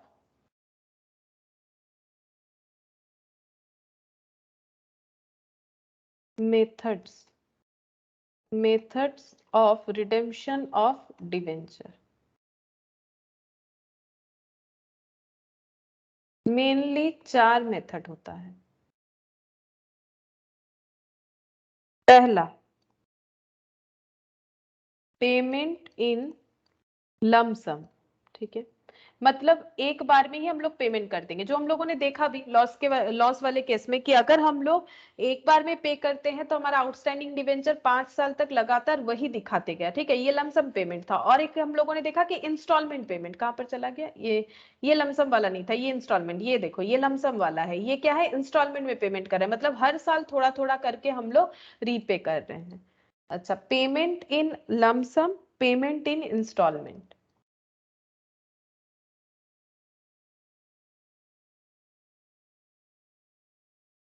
ये दो तो हमें पता चल ही गया था पहले ही। और एक क्या होता है, परचेज इन ओपन मार्केट, ठीक है। परचेज इन ओपन मार्केट मतलब कंपनी खुद ही अपना डिवेंचर परचेस करेगी मार्केट से, ठीक है, मतलब कोई डिवेंचर होल्डर है उन्हीं को ऑफर करेगी कि हम अगर आपको इतना पेमेंट करेंगे एक डिवेंचर का तो क्या आप हमें पैसा लौटा देंगे, मतलब हमें डिवेंचर बेच देंगे, मतलब ऑफर करेगी, ठीक है। तो खुद का डिवेंचर खुद ही ले लेगी, जैसे शेयर में बायबैक होता है ना, उसी तरह से डिवेंचर बायबैक इसको हम लोग बोल सकते हैं। तो मार्केट से अपना डिवेंचर खुद ही खरीद के उसे कैंसिल करेगी। तो परचेज इन ओपन मार्केट या फिर परचेज फ्रॉम ओपन मार्केट लिख सकते हैं। और फोर्थ पॉइंट है कन्वर्जन इनटू शेयर और डिवेंचर, या फिर डिवेंचर होल्डर को दूसरे किसी डिवेंचर में ट्रांसफर कर सकती है रिडेम्पशन के जगह। जैसे मान लो 12% वाला डिवेंचर चल रहा था, उसको कंपनी कैसे रिडीम करेगी, बोल रही 12% वाले को हम लोग 14% डिवेंचर होल्डर बना देते या 10%, जैसा पहले एग्रीमेंट हुआ होगा, ये पहले होना चाहिए तभी होगा। और या फिर इक्विटी शेयर में चाहे तो उसे कन्वर्ट कर सकती है अंडर सेक्शन 71 सबसेक्शन 1, ठीक है। अच्छा, अब यहाँ पर जब कंपनी डिवेंचर रिडीम करेगी, जैसे हम लोग जब प्रेफरेंशियल रिडम्पशन देख रहे थे तो वहां पर हम लोगों ने देखा कि कंपनी क्या यूज कर सकती है, या तो कंपनी नया शेयर इशू कर सकती है, या तो अपना इन्वेस्टमेंट बेच सकती है पैसा जुगाड़ करने के लिए, या फिर जो रिजर्व वगैरह है उसे यूज कर सकती है। यहाँ पर रूल्स क्या है, यहाँ पर कंपनी को बनाना पड़ेगा फ्रॉम द इशू डेट एक रिजर्व बनाना पड़ेगा जिसका नाम है debenture redemption reserve. Preference share के केस में कौन सा रिजर्व बनता था, याद करो, प्रेफरेंस शेयर के केस में कौन सा रिजर्व बनता था, किसको याद है, नाम बताओ। CRR, लेकिन Capital सीआरआर, Redemption हाँ, कैपिटल रिडेम्पशन रिजर्व, बट ये कब बनता था, क्या ये इशू टाइम पे बनता था या फिर जब हम लोग रिडीम कर रहे थे तब बनाते थे। स्टार्टिंग में ही बन जाता था ना, क्योंकि CRR तो हम लोग क्रिएट कर देते थे ना कि सीआरआर क्रिएट तब करते थे या फिर जब हम लोग प्रेफरेंस शेयर रिडीम करना चाहते थे तब सीआरआर क्रिएट करते थे, क्या हम लोग अब प्रेफरेंस रिडीम शेयर करने टाइम तब जब रिडीम रिडीम करते थे तब सीआरआर क्रिएट करते थे, ये फर्क है दोनों में। लेकिन जो डीआरआर क्रिएट होगा, डिवेंचर रिडेम्पशन रिजर्व, वो उसी दिन क्रिएट हो जाना चाहिए, उसी दिन से क्रिएट करना पड़ेगा जिस दिन से हम लोग इशू कर रहे हैं। ये डीआरआर एक्चुअली क्यों बनेगा, ये डीआरआर इसीलिए बनेगा ताकि जब रीपेमेंट का टाइम हो पैसे का क्राइसिस ना हो, ठीक है, इसीलिए रूल्स है ये, मतलब लॉ है कि अगर डिवेंचर इशू कर रहे हो तो डीआरआर क्रिएट करना पड़ेगा कंपनी को, लेकिन कुछ एग्जेम्प्टेड कंपनियां हैं जिन्हें डीआरआर नहीं बनाना पड़ता है, वो भी बता देंगे। लेकिन बाकी सब कंपनी को क्या करना पड़ेगा, अगर डिवेंचर इशू कर रहा है तो डीआरआर बनाना पड़ेगा। लेकिन प्रेफरेंस शेयर का ऐसा नहीं है कि प्रेफरेंस शेयर इशू किया तो सीआरआर बनाना पड़ेगा, not like that. Preference share जब रिडीम होगा तब देखना पड़ेगा कि हम लोग कितने तरह से प्रेफरेंस शेयर रिडीम कर सकते थे, एक तो फ्रेशली इक्विटी शेयर इशू करके और दूसरा है सीआरआर क्रिएट करके। तो वो डिपेंड करता है कि हमें सीआरआर के मतलब सीआरआर मतलब या फिर दोनों का कॉम्बिनेशन करके, इस तरह से हम लोग कर रहे थे। सॉरी, एक प्रेफरेंस शेयर थोड़ा मैंने गलत बता दिया, सीआरआर यूज करके नहीं, रिजर्व यूज करके या फिर नया शेयर इशू करके या फिर दोनों का कॉम्बिनेशन, थोड़ा शेयर इशू कर दिया थोड़ा रिजर्व यूज कर लिया, ठीक है। और जब प्रेफरेंस शेयर इशू होता था ताकि सिक्योरिटी जो है वो कम ना पड़ जाए, मैंने एक बैलेंस शीट बना के भी तुम लोगों को दिखाया था कि इनसिक्योर फील ना हो बाकी आउटसाइडर क्रेडिटर को, उसके लिए सीआरआर क्रिएट करना था। तभी लॉ ने एक रूल्स बनाया कि आप जितना रिजर्व यूज करोगे उतना सीआरआर क्रिएट करके दिखाओ। तो हम लोग सीआरआर का क्या दिखाते थे, face value of preference share redeem, और माइनस कर देते थे अगर हम लोगों ने कोई इक्विटी शेयर इशू किया है तो बाकी बचे हुए अमाउंट का हमें सीआरआर बनाना पड़ता था। बट ये कंसेप्ट ऐसा नहीं, यहाँ पर बोल रहे हैं कि डीआरआर कैसा रिजर्व है, डीआरआर एक ऐसा रिजर्व है वो हमें तभी बनाना पड़ेगा जब हम लोग मतलब इशू कर रहे debenture, on that moment redeem कितना करना है उसके हिसाब से हमें डीआरआर प्रिपेयर करना पड़ेगा, ठीक है। तो डीआरआर, डीआरआर का मतलब होता है डिवेंचर रिडेम्पशन रिजर्व। देखो लिख देते हैं, समझ में आ जाएगा। Section 71 subsection 4 states that DRR, ठीक है, मतलब यही वाला, इसका शॉर्ट फॉर्म लिख दिया DRR, debenture redemption reserve is to be created for the purpose of redeeming the debenture. वो भी डिवेंचर प्रेफरेंस शेयर रिडीम करते थे तभी बनाए, मतलब रिडीम करने के पर्पस में ही बनता था। पर्पस एक ही है, रिडेम्पशन के लिए बन रहा है, लेकिन कब बन रहा है वो देखना है। वो रिडेम्पशन के टाइम बनता था, ये पहले ही बन जाएगा। Company is required to transfer at least 25% of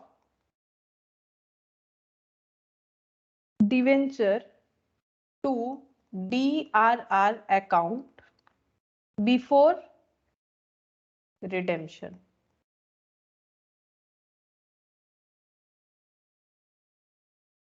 देखो यहाँ पर रूल्स क्या बता रहे हैं, रूल्स भी बता दिया है कि कितना डीआरआर में ट्रांसफर करना पड़ेगा, जितना डिवेंचर कंपनी रिडीम करना चाहती है फ्यूचर में, ठीक है। कंपनी को तो पता है उसने कितने तरह का कितना डिवेंचर जो है इशू कर रखा है, तो कंपनी का क्या है, जो डिवेंचर रिडीम होगा, ठीक है, उसके पहले ही उस डिवेंचर के लिए, मान लो अगर 100 डिवेंचर रिडीम होगा 5 साल बाद फॉर एग्जांपल, ठीक है, तो 100 डिवेंचर, मैंने नंबर ऑफ डिवेंचर ले लिया, तो कम से कम 25% इसका, यानी 25 डिवेंचर जो होगा उसके हिसाब से हमें डीआरआर क्रिएट करना पड़ेगा। ये 25 डिवेंचर को अगर हम लोग रिडीम करना चाहते हैं, मान लो 100 डिवेंचर इशू किया है कंपनी ने एट द रेट ऑफ 100 करके, ठीक है, यानी 100 इंटू 100 कितना हो गया, 10,000 का डिवेंचर इशू किया, तो इस 10,000 का 25% यानी 2500 ना कितना हो रहा है, कम से कम इतना जो है डीआरआर में रखना पड़ेगा, ठीक है, इतना डीआरआर में रखना पड़ेगा। ये पॉइंट वही बता रहा है कि company is required to transfer at least 25% of the debenture to DRR account before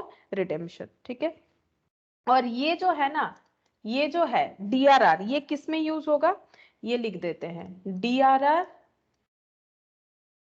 can be used only for redemption purpose, ठीक है। रिडेम्पशन के अलावा और किसी चीज में यूज नहीं हो सकता है क्योंकि ये बना ही है रिडेम्पशन के लिए, ठीक है। अच्छा, अब ये रिजर्व कैसे बनाएंगे, रिजर्व में पैसा कैसे आएगा, तो देखो रिजर्व में पैसा कैसे आएगा, हर साल हमें क्या करना पड़ेगा, प्रॉफिट से एक अमाउंट ठीक है, ताकि वो 25% बन जाए तो हमें क्या करना पड़ेगा, प्रॉफिट से अमाउंट जो है वो रिजर्व में डालना पड़ेगा। ठीक है, तो प्रॉफिट कम हो जाएगा उतने अमाउंट से, रिजर्व बनना स्टार्ट हो जाएगा। तो यहाँ पर लिखते हैं एंट्री ऐसा हो जाएगा, creation of CRR, sorry DRR, creation of DRR, profit and loss account debit. Profit कम हो जाएगा, जितना प्रॉफिट ले लेंगे, जैसे रिजर्व लाइबिलिटी होता है तो ये भी लाइबिलिटी है, वन टाइप ऑफ रिजर्व ही है, डीआरआर अकाउंट, ये क्रिएट हो गया। अच्छा, अब ये एक रिजर्व फंड बन गया। क्या ये पैसा ऐसे ही रख देना है? नहीं, ठीक है, क्योंकि मान लो रिडेम्पशन तो 5 साल बाद होगा, अभी से हम लोग डीआरआर में पैसा जमा कर रहे हैं, ठीक है, पीएल से लेके हमें 25% तक पैसा जमा कर लेना है। तो हम लोग क्या करेंगे, ये पैसा को सिर्फ रिजर्व में नहीं रखेंगे, ये पैसे को हम लोग कहीं इन्वेस्ट कर देंगे। ठीक है, इन्वेस्ट करने से क्या होगा, पैसा इन्वेस्ट करने से क्या होता है, अगर तुम लोग भी कहीं पैसा इन्वेस्ट कर रखे हो, शेयर में हो सकता है, कोई गोल्ड में हो सकता है, कोई फिक्स्ड एसेट में हो सकता तो है, रिटर्न मिलेगा। इंटरेस्ट इंटरेस्ट मिलेगा। ठीक है, और अगर शेयर में करेंगे तो डिविडेंड मिलेगा। लेकिन डिवेंचर के केस में कंपनी नॉर्मली ऐसे जगह पे इन्वेस्ट कर रखती है जहां पर इंटरेस्ट मिलता है, शेयर में उतना नहीं करती है, ऐसे जगह पे करती है जहां से कंपनी को इंटरेस्ट मिलता है, डिविडेंड नहीं। 99% केस में ऐसा ही होता है। अच्छा, तो इसको क्या बोलते हैं, जैसे इसको बोलते हैं डीआरआर, डिवेंचर रिडेम्पशन रिजर्व, और इसको बोलेंगे डिवेंचर रिडेम्पशन रिजर्व इन्वेस्टमेंट। ठीक है, debenture redemption reserve investment, DRRI, इस पैसे को कहीं इन्वेस्ट कर देगी तो क्या होगा, फंड में पैसा बढ़ता जाएगा इंटरेस्ट के अकॉर्डिंग। और ये कितना परसेंट इन्वेस्ट करना पड़ेगा, मतलब मेरे पास रिजर्व में पैसा है, जैसे मान लो किसी का जो भी अर्निंग है उससे वो कुछ सेविंग्स कर रहा है, ठीक है, तो क्या जरूरी है कि पूरा ही सेविंग्स का पैसा कहीं इन्वेस्ट कर दे? नहीं, हम लोग अपने हिसाब से करते हैं। वैसे कंपनी को भी इंस्ट्रक्शन दे रखा है कि डीआरआर तो बनाना है आपको 25%, जितना रिडीम करना चाहते हैं उस हिसाब से, और इन्वेस्टमेंट कितना करना है, एटलीस्ट 15%। 15% ऑफ क्या, 15% of the value of debenture to be redeemed. तो अगर हमें 10,000 का डिवेंचर रिडीम करना है फॉर एग्जाम्पल, तो उसका 15% यानी 1,500 रुपए हमें इन्वेस्ट कर देने चाहिए डिवेंचर रिडेम्पशन रिजर्व इन्वेस्टमेंट में। ठीक है, तो at least 15% of the value of the debenture to be redeemed in that year, जिस साल हम लोग रिडीम करना चाहते हैं, should be invested and debenture redemption reserve investment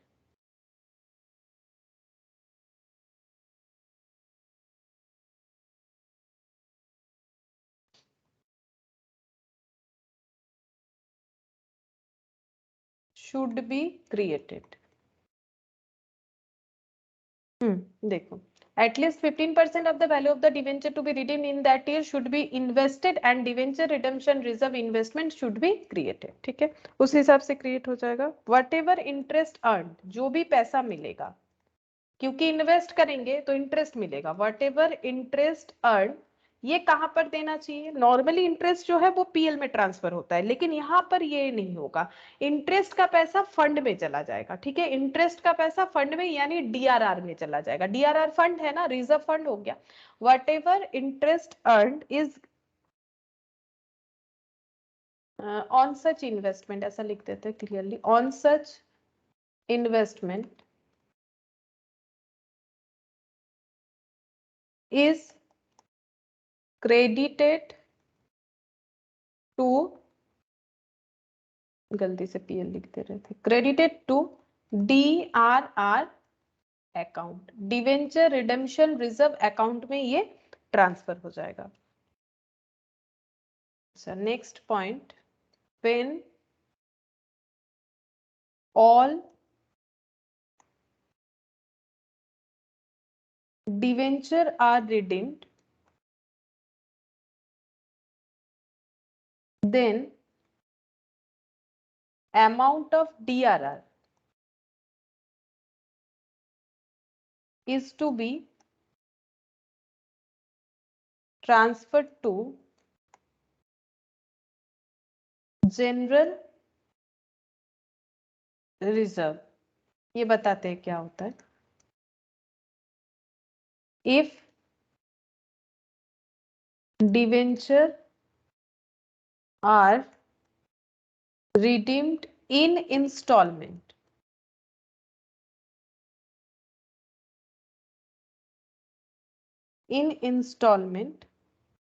then the face value लिखा है मैंने, face value of debentures redeemed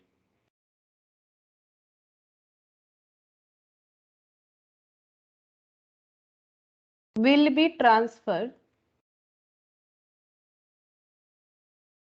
from DRR to general reserve. From DRR to general reserve. ठीक है, ये दो पॉइंट समझा देते हैं. देखो क्या बोल रहा है.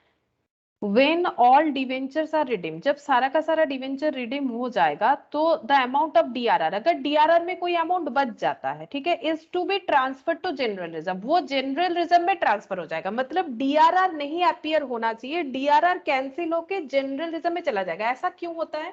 डीआरआर क्यों बनाया गया था? ताकि हम लोग डिवेंचर को रिडीम कर पाए. अब सारा डिवेंचर रिडीम हो गया, फिर भी अगर डीआरआर में कुछ बच गया है तो हम लोग उसको और नहीं रखेंगे. अगर हमारे पास डिवेंचर है नहीं तो हम लोग उसे नहीं रखेंगे, हम लोग उसे जनरल रिजर्व में ट्रांसफर कर देंगे. ठीक है, और अगर इंस्टॉलमेंट में हो रहा है तो जितना डिवेंचर रिडीम हो रहा है उतना फेस वैल्यू का उस डिवेंचर का हमें फेस वैल्यू चेक करना पड़ेगा. जो डिवेंचर रिडीम कर रहे हैं उसका फेस वैल्यू चेक करेंगे इनके सब इंस्टॉलमेंट रिडीम. ठीक है, फिर उतना अमाउंट जो है डीआरआर से लेके जनरल रिजर्व में हम लोग ट्रांसफर कर देंगे. ठीक है, अब एंट्री जो है वो भी लिख के दिखा देते हैं. एंट्रीज दीदी तो आगे हाँ.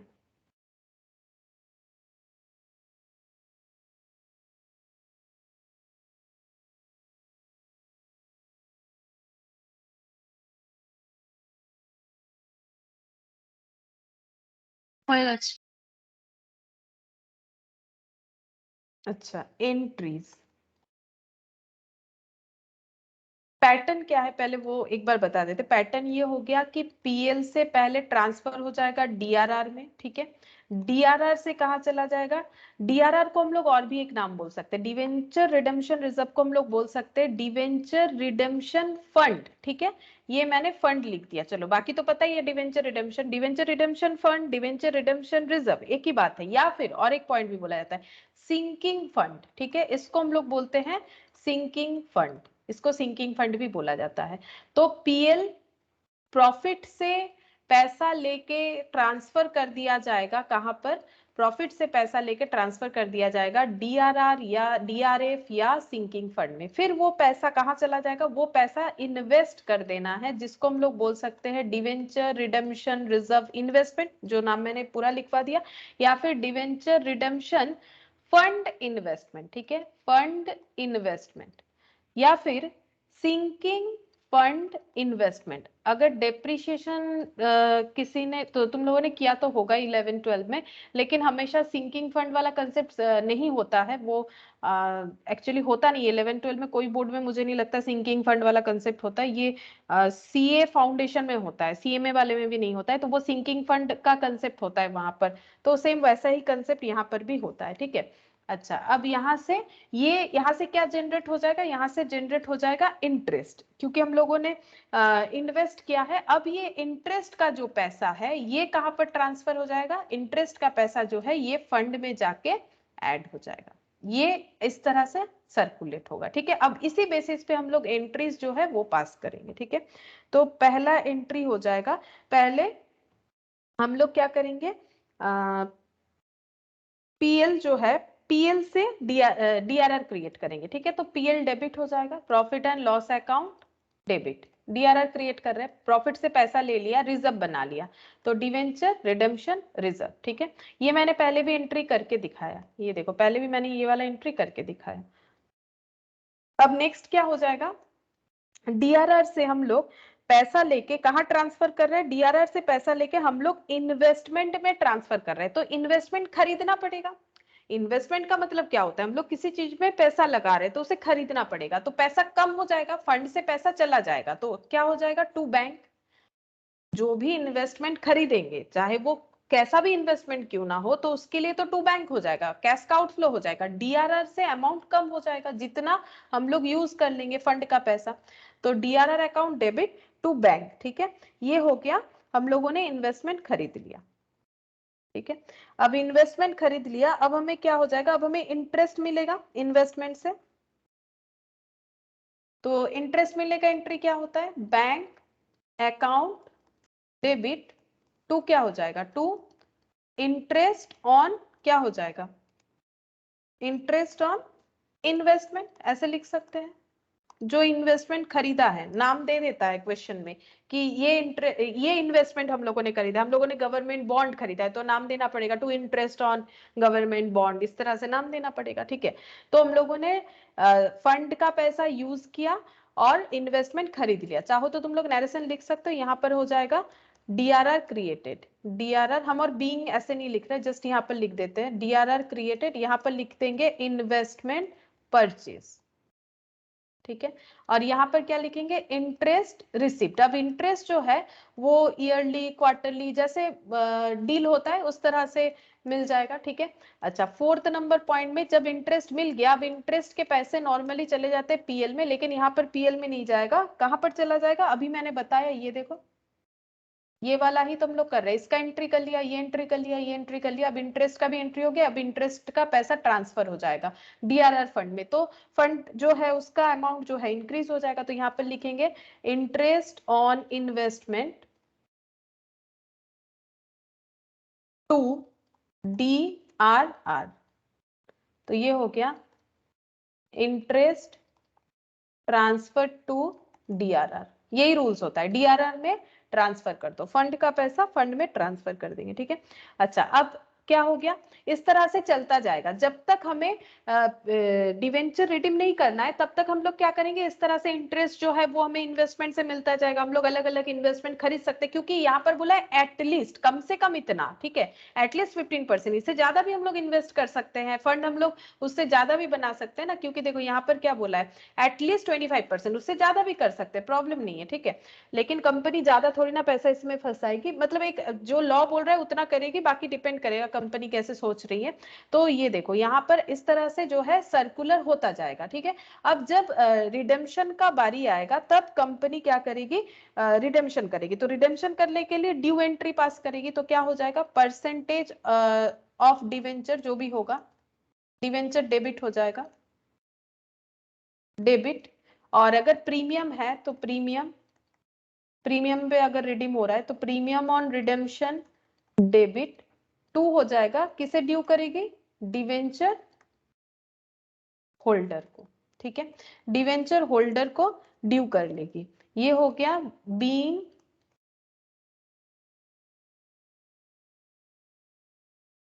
डिवेंचर होल्डर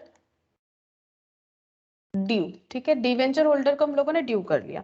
अब जब हम लोग पेमेंट करेंगे तो सबसे पहले प्रीमियम जो है उसको एडजस्ट करेंगे, जैसे हम लोगों ने प्रेफरेंस शेयर के केस में भी देखा था, तो अगर प्रीमियम हमें एडजस्ट करना है तो प्रीमियम कहाँ से एडजस्ट होगा, डीआरआर से ही होगा। वहां पर जैसे हमारे पास ऑप्शंस थे, मैंने एक नया रूल्स भी बताया था, एक पुराना रूल्स भी पहले बताया था, फिर नए रूल्स के साथ भी क्वेश्चन मैंने करवाया था प्रेफरेंस शेयर में, बट यहाँ पर रूल्स ये है कि डीआरआर को ही हमें यूज करना है, क्योंकि उसी पर्पस के लिए तो डीआरआर बना हुआ है, तो डीआरआर का पैसा यूज करो रिडेम्पशन करने के लिए, प्रीमियम। ठीक है, debenture redemption reserve account debit to premium on redemption, to premium on redemption, ये क्या हो गया, being premium on redemption written off, premium का पैसा राइट ऑफ कर दिया, ठीक है। प्रीमियम कैंसिल हो गया, बचा क्या, डिवेंचर होल्डर को पेमेंट करना है। चलो डिवेंचर होल्डर को भी अब हम लोग पेमेंट कर देंगे। तो एंट्री क्या हो जाएगा, डिवेंचर होल्डर को अगर पेमेंट करेंगे, debenture holder account debit,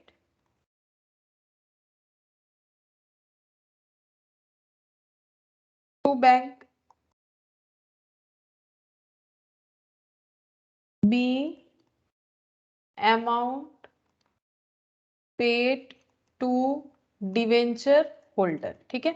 debenture holder को हम लोगों ने पे कर दिया, तो इस तरह से होगा, ठीक है। अच्छा, अब और एक पॉइंट भी देखो, मैंने एक एंट्री तो छोड़ ही दिया, इंटरेस्ट हमें मिल गया। अब जब हम लोग रिडीम करेंगे ना, एक एंट्री मेरा मिडिल में रह गया, ये देखो, जब हम लोग रिडीम करेंगे, मैंने जैसे यहाँ पर ड्यू किया ना, रिडीम जैसे करेंगे तो ड्यू कर लिया, तो पहले मुझे क्या करना पड़ेगा, रिडेम्पशन के लिए मुझे जो पैसा चाहिए, हम क्या कर सकते हैं, मेरा जो इन्वेस्टमेंट है उसे सेल भी कर सकते हैं। मैंने जो इन्वेस्टमेंट खरीद रखा था जिससे हम इंटरेस्ट ले जनरेट कर रहे थे, तो जब मुझे डिवेंचर रिडीम करना होगा तो हम चाहे तो वो इन्वेस्टमेंट को बेच भी सकते हैं, सेल भी कर सकते हैं। अगर सेल करते हैं तो एक एंट्री होगा, तो वो एंट्री भी बता देते हैं। If sale of investment, then एक एंट्री होगा, वो बता देते हैं। तब वो एंट्री यहां पर हो जाएगा, है ना, फिफ्थ नंबर पे वो एंट्री आ जाएगा। उसके बाद ड्यू कर लेंगे, अगर सेल करते हैं तो सेल करने से, इन्वेस्टमेंट सेल करने से एंट्री क्या होगा, पैसा आ जाएगा। बैंक अकाउंट डेबिट, कौन सा इन्वेस्टमेंट का बात हो रहा है, जो मैंने खरीदा था, ये वाला जो कंपनी ने खरीदा था, ये डिवेंचर रिडेम्पशन रिजर्व इन्वेस्टमेंट, ये देखो, टू इंटरेस्ट ऑन इन्वेस्टमेंट, ये जो टू बैंक बोल के इन्वेस्टमेंट परचेस किया था, तो यहाँ पर हो जाएगा to debenture redemption reserve investment.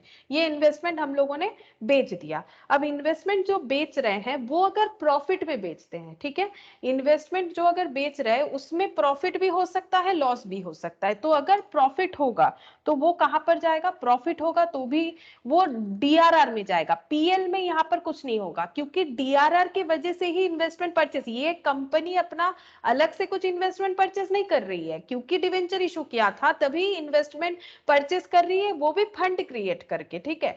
तो इसीलिए ये इन्वेस्टमेंट बेच के अगर किसी भी तरह का लॉस होगा तो वो ट्रांसफर होगा डीआरआर में, और अगर प्रॉफिट होगा तो भी ट्रांसफर होगा डीआरआर में, ठीक है। तो यहां पर लिख देते हैं इफ प्रॉफिट ऑन सेल, ठीक है।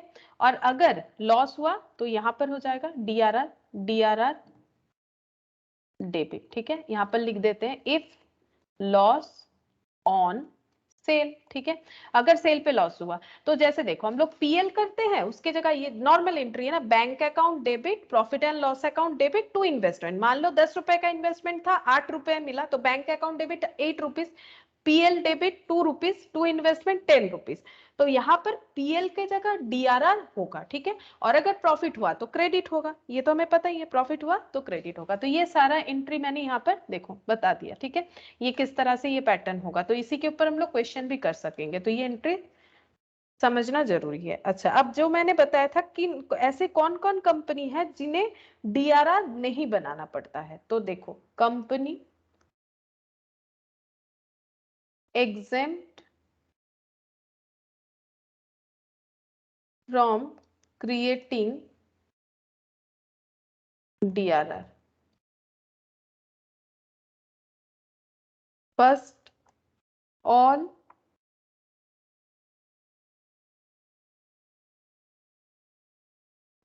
Indian financial institutions, RBI regulated। अगर कोई फाइनेंशियल इंस्टीट्यूट है जिसे आरबीआई रेगुलेट कर रहा है, प्राइवेट नहीं, ठीक है, अगर आरबीआई रेगुलेट कर रहा है तो उन लोगों को डीआरआर बनाने का जरूरत नहीं है। या फिर बैंकिंग कंपनियां, बैंकिंग कंपनी जो होती है उन्हें डीआरआर क्रिएट करने का जरूरत नहीं होता है, ये रूल्स है। अच्छा, अब देखो मैंने ये मेथड सारा बता दिया। देखो पहला मेथड था यहाँ पर पेमेंट इन लमसम, जो मैंने पहले ही करवा दिया। पेमेंट इन इंस्टॉलमेंट, ये भी कैसे ट्रीट होता है ये भी पहले करवा दिया। परचेज इन ओपन मार्केट, ये नहीं ये नहीं बताया अभी, ठीक है, ये बताना पड़ेगा और कन्वर्जन बताना पड़ेगा, ठीक है। तो परचेज इन ओपन मार्केट और कन्वर्जन, ठीक है, तो कन्वर्जन बताते हैं। देखो कन्वर्जन में क्या होगा, इन केस ऑफ कन्वर्जन। अच्छा, एक चीज देखो, एक चीज मैंने ठीक से नहीं बोला अभी, पेमेंट इन लमसम, अगर लमसम में भी पेमेंट करेंगे ना तो हमें ये चीज फॉलो करना पड़ेगा, क्योंकि मुझे अगर डिवेंचर पे करना है तो मुझे ये प्रोसेस फॉलो करना ही पड़ेगा। मुझे डीआरआर बनाना पड़ेगा, फिर वहां से इन्वेस्टमेंट खरीदना पड़ेगा, इन्वेस्टमेंट का इंटरेस्ट होगा, तो ये प्रोसेस जो है ये इसके लिए, ये पहले मैंने जो बताया, जो मैंने बोला वो तो मैंने किस तरह से लॉस राइट ऑफ करना है वो बताया, वहां पर हम लोगों ने लमसम का मतलब भी समझा। लेकिन लमसम में पेमेंट का जब करेंगे उसके लिए तो पैसे का जरूरत होगा, वो पैसे का जो जुगाड़ है वो फाइनेंस कैसे करेंगे, तो वो प्रोसेस ये वाला है जो हमें फॉलो करना पड़ेगा, इन केस ऑफ लमसम हो या फिर इन केस ऑफ इंस्टॉलमेंट हो, ठीक है।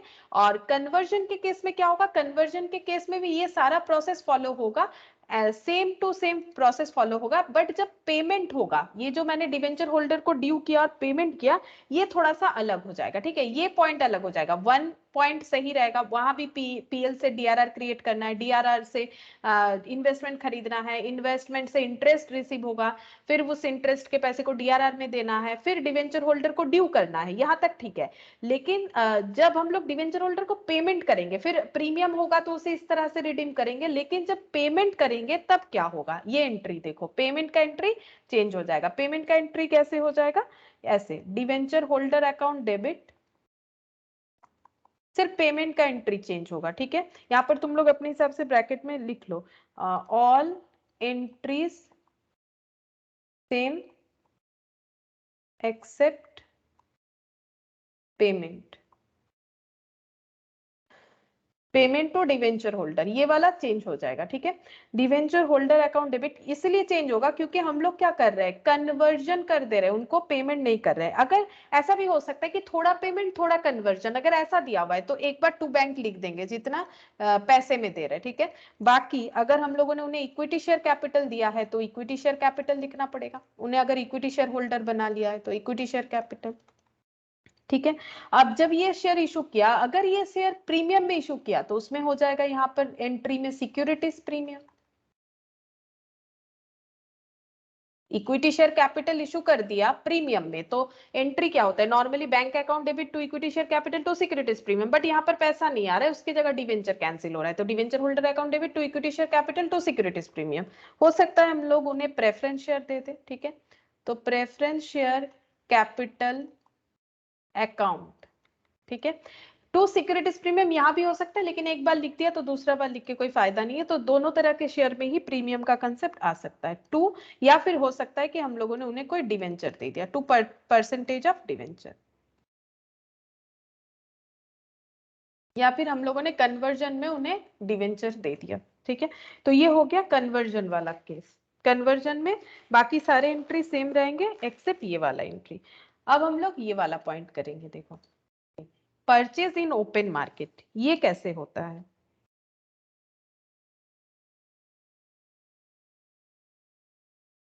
इसका मतलब है बाई बैक, ठीक है, buying back debentures for cancellation. Repay भी तो किया जाता है डिवेंचर को कैंसिल करने के लिए, लोन को कैंसिल करने के लिए, लेकिन यहाँ पर किस तरह से रीपे करे, खुद ही मार्केट से अपने डिवेंचर खरीद रहे हैं, ठीक है, अपने ही डिवेंचर होल्डर से डिवेंचर खरीद रहे हैं और फिर उसको कैंसिल कर रहे हैं, ठीक है।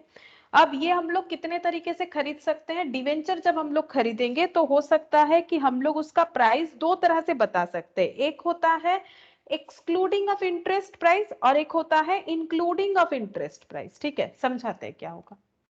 एक हो जाएगा एक्स इंटरेस्ट यानी excluding of interest, x interest price means the price of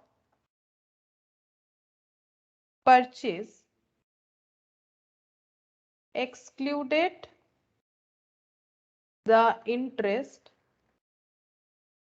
factor and has to be shown separately.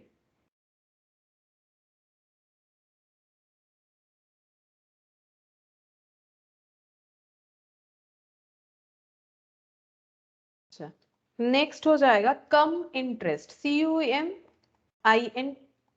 वो इंटरेस्ट को INTT लिखा है मैंने। कम इंटरेस्ट का इसका फुल फॉर्म होता है क्यूमुलेटिव ऑफ इंटरेस्ट। क्यूमुलेट मतलब इंक्लूडिंग ऑफ इंटरेस्ट, ठीक है। क्यूमुलेटिव इंटरेस्ट प्राइस का मतलब क्या हो जाएगा, means the price of purchase includes the interest earned, ठीक है।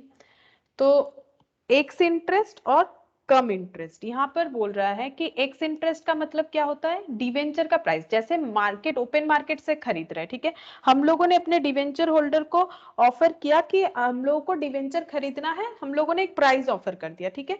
अब वो डिवेंचर होल्डर जब हमें डिवेंचर बेचेगा तो वो हमसे डिवेंचर का प्राइस तो लेगा ही लेगा, लेकिन अगर इंटरेस्ट एक्रूड हो गया उस पे तो वो हमसे इंटरेस्ट का पैसा भी लेगा।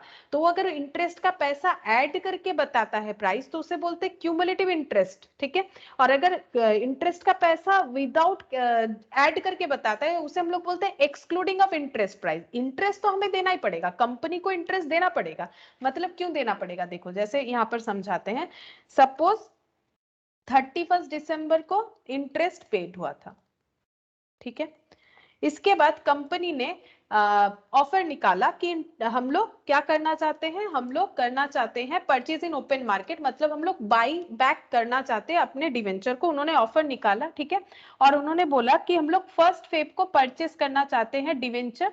डिवेंचर होल्डर लोग अगर जो भी इंटरेस्टेड है हम लोगों को डिवेंचर जो है दे सकते हैं, ठीक है, मतलब हम लोग खरीदने के लिए एग्री है। तो लास्ट इंटरेस्ट पेड हुआ था यहाँ, क्योंकि डिवेंचर होल्डर लोगों को क्या मिलता है, डिवेंचर होल्ड करके इंटरेस्ट मिलता है, तो इंटरेस्ट मिला। अब कंपनी ने ऑफर निकाला 1 फेब को, तो बताओ 1 मंथ का इंटरेस्ट ड्यू हुआ कि नहीं हुआ, ठीक है।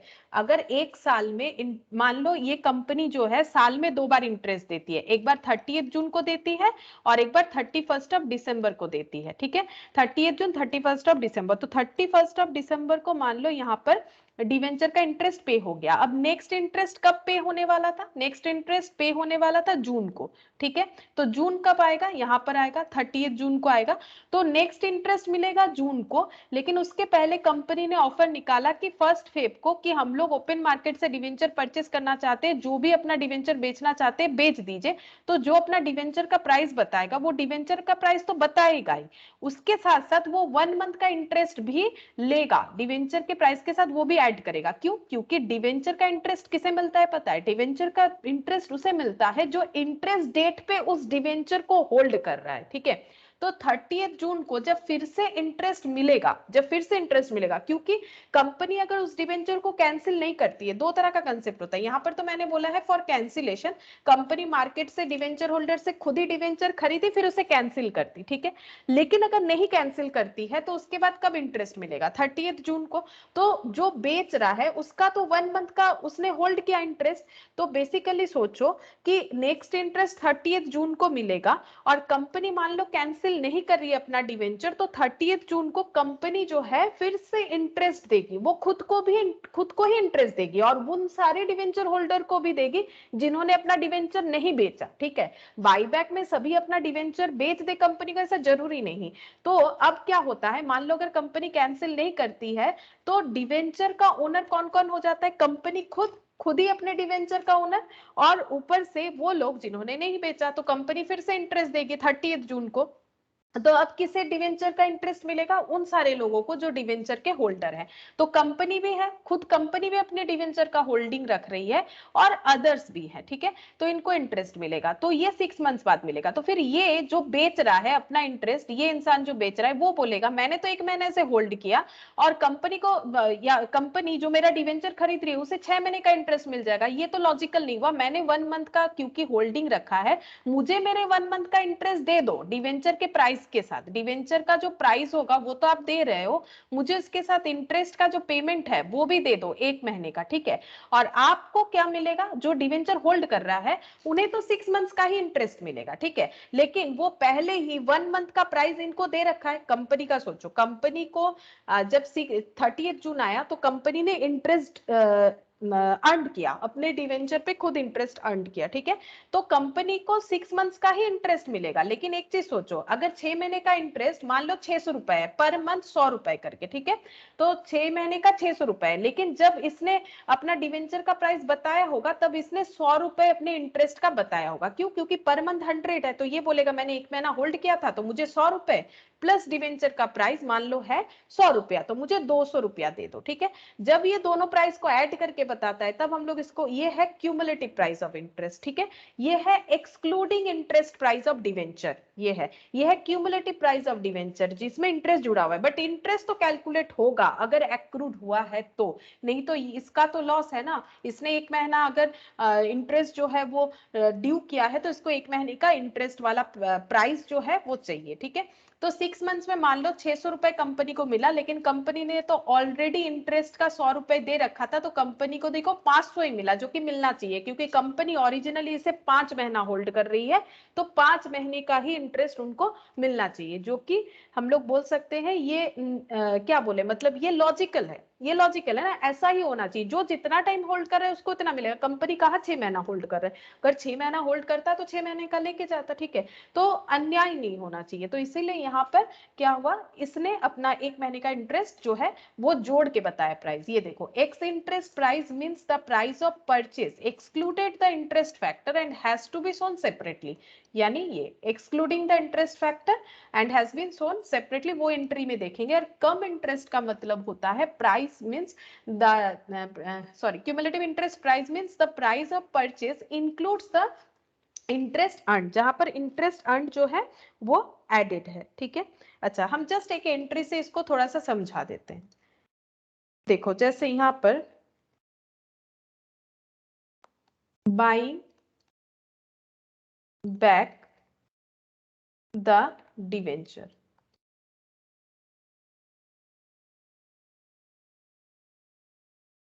एंट्री क्या हो जाए, कंपनी जब खुद का डिवेंचर खरीदेगी तो एंट्री करेगी ओन डिवेंचर अकाउंट डेबिट, क्योंकि डिवेंचर तो उसका कैंसिल हो रहा है, ठीक है। और इंटरेस्ट देना पड़ेगा जिनसे डिवेंचर खरीद रही है, अगर ड्यू हुआ है तो debenture interest account debit to bank, ठीक है। एंट्री कैसे होगा, जैसे मान लो यहाँ पर ये एंट्री हो गया, ठीक है, बेसिकली ये एंट्री होगा। अब यहाँ पर हम लोग इस तरह से दिखा सकते हैं, ये देखो, फेस वैल्यू है सपोज 100 और बाईबैक प्राइस कंपनी ने रखा है 100 टू कम इंटरेस्ट, ठीक है, 100 टू कम इंटरेस्ट रखा है। और यहाँ पर इंटरेस्ट है 5 रुपीज और एक्सक्लूडिंग, अच्छा ये बाद में लिखेंगे, ये मैंने एक एग्जांपल ले लिया है। कंपनी का जो डिवेंचर है उसका फेस वैल्यू है 100, कंपनी जो बाईबैक प्राइस ऑफर की है वो 102 की है, ठीक है। लेकिन इसमें इंटरेस्ट का पैसा एडेड है, इंटरेस्ट जोड़ के बता रही है, ठीक है। अब इंटरेस्ट हुआ है 5 रुपया, तो बताओ एक्स इंटरेस्ट प्राइस कितना होगा, मतलब एक्सक्लूडिंग ऑफ इंटरेस्ट प्राइस कितना होगा, ये बताओ। माइनस करने से ही पता चल जाएगा। अगर 102 में क्यूमुलेटिव इंटरेस्ट का मतलब क्या है, क्यूमुलेटिव इंटरेस्ट का मतलब है जहां पर, 97 हाँ, 102 माइनस 5 97 हो जाएगा। क्यूमुलेटिव इंटरेस्ट का मतलब है डिवेंचर का पैसा प्लस इंटरेस्ट का पैसा है, ये हो गया एक्सक्लूडिंग ऑफ इंटरेस्ट प्राइस, ठीक है। अब कंपनी कैसे एंट्री करेगी, इसमें हम लिख के दिखाते हैं, ये देखो, own debenture account debit, debenture interest account debit to bank, ठीक है। तो कंपनी कितना पैसा देके खरीद रही है, कितना पैसा दे के खरीद रही है, 102 रुपए देना पड़ेगा, ठीक है। तो उनका 102 रुपए चला जाएगा, लेकिन दो पैटर्न में जा रहा है, एक तो इंटरेस्ट के लिए कितना 5 रुपया, ठीक है, और डिवेंचर के लिए कितना पे कर रही है 97, ठीक है। तो यहाँ पर कौन सा एंट्री, यहाँ पर कौन सा अमाउंट जाता है, एक्सक्लूडिंग इंटरेस्ट अमाउंट, ठीक है। यहाँ पर कौन सा अमाउंट जाता है, इंटरेस्ट का अमाउंट, और यहाँ पर कौन सा अमाउंट जाता है, क्यूमुलेटिव ऑफ इंटरेस्ट अमाउंट। तो इस तरह से एंट्री होगा।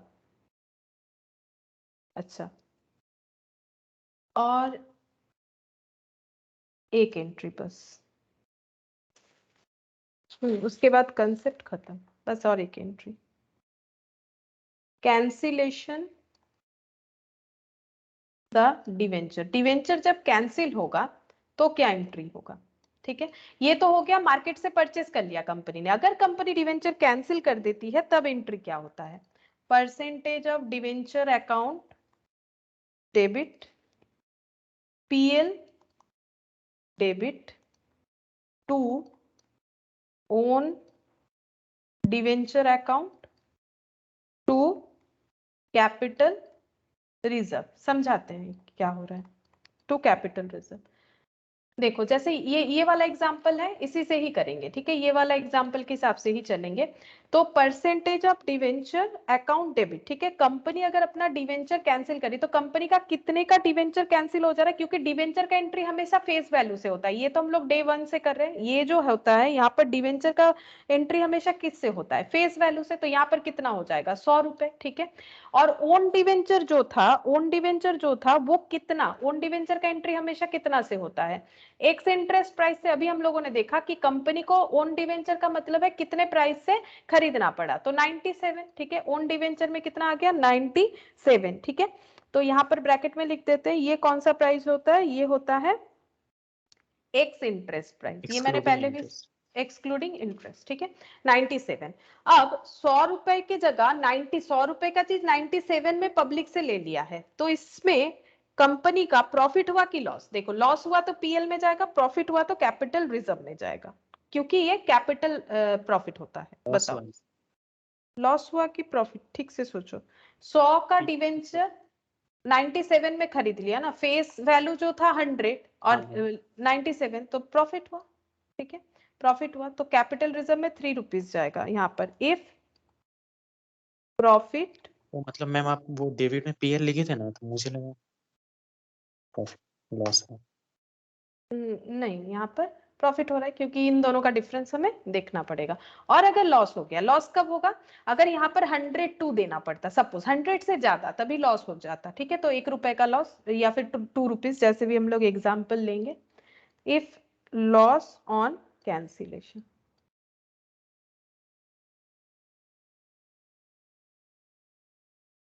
ठीक है, अगर लॉस होता है तो लॉस ऑन कैंसिलेशन, ठीक है। बस फिलहाल इतना ही रीड करो, रूल सारा ही बता दिया। नेक्स्ट क्लास में हम लोग कंप्लीट सम जो है वो कर पाएंगे, ठीक है। तो आज इतना ही करते हैं।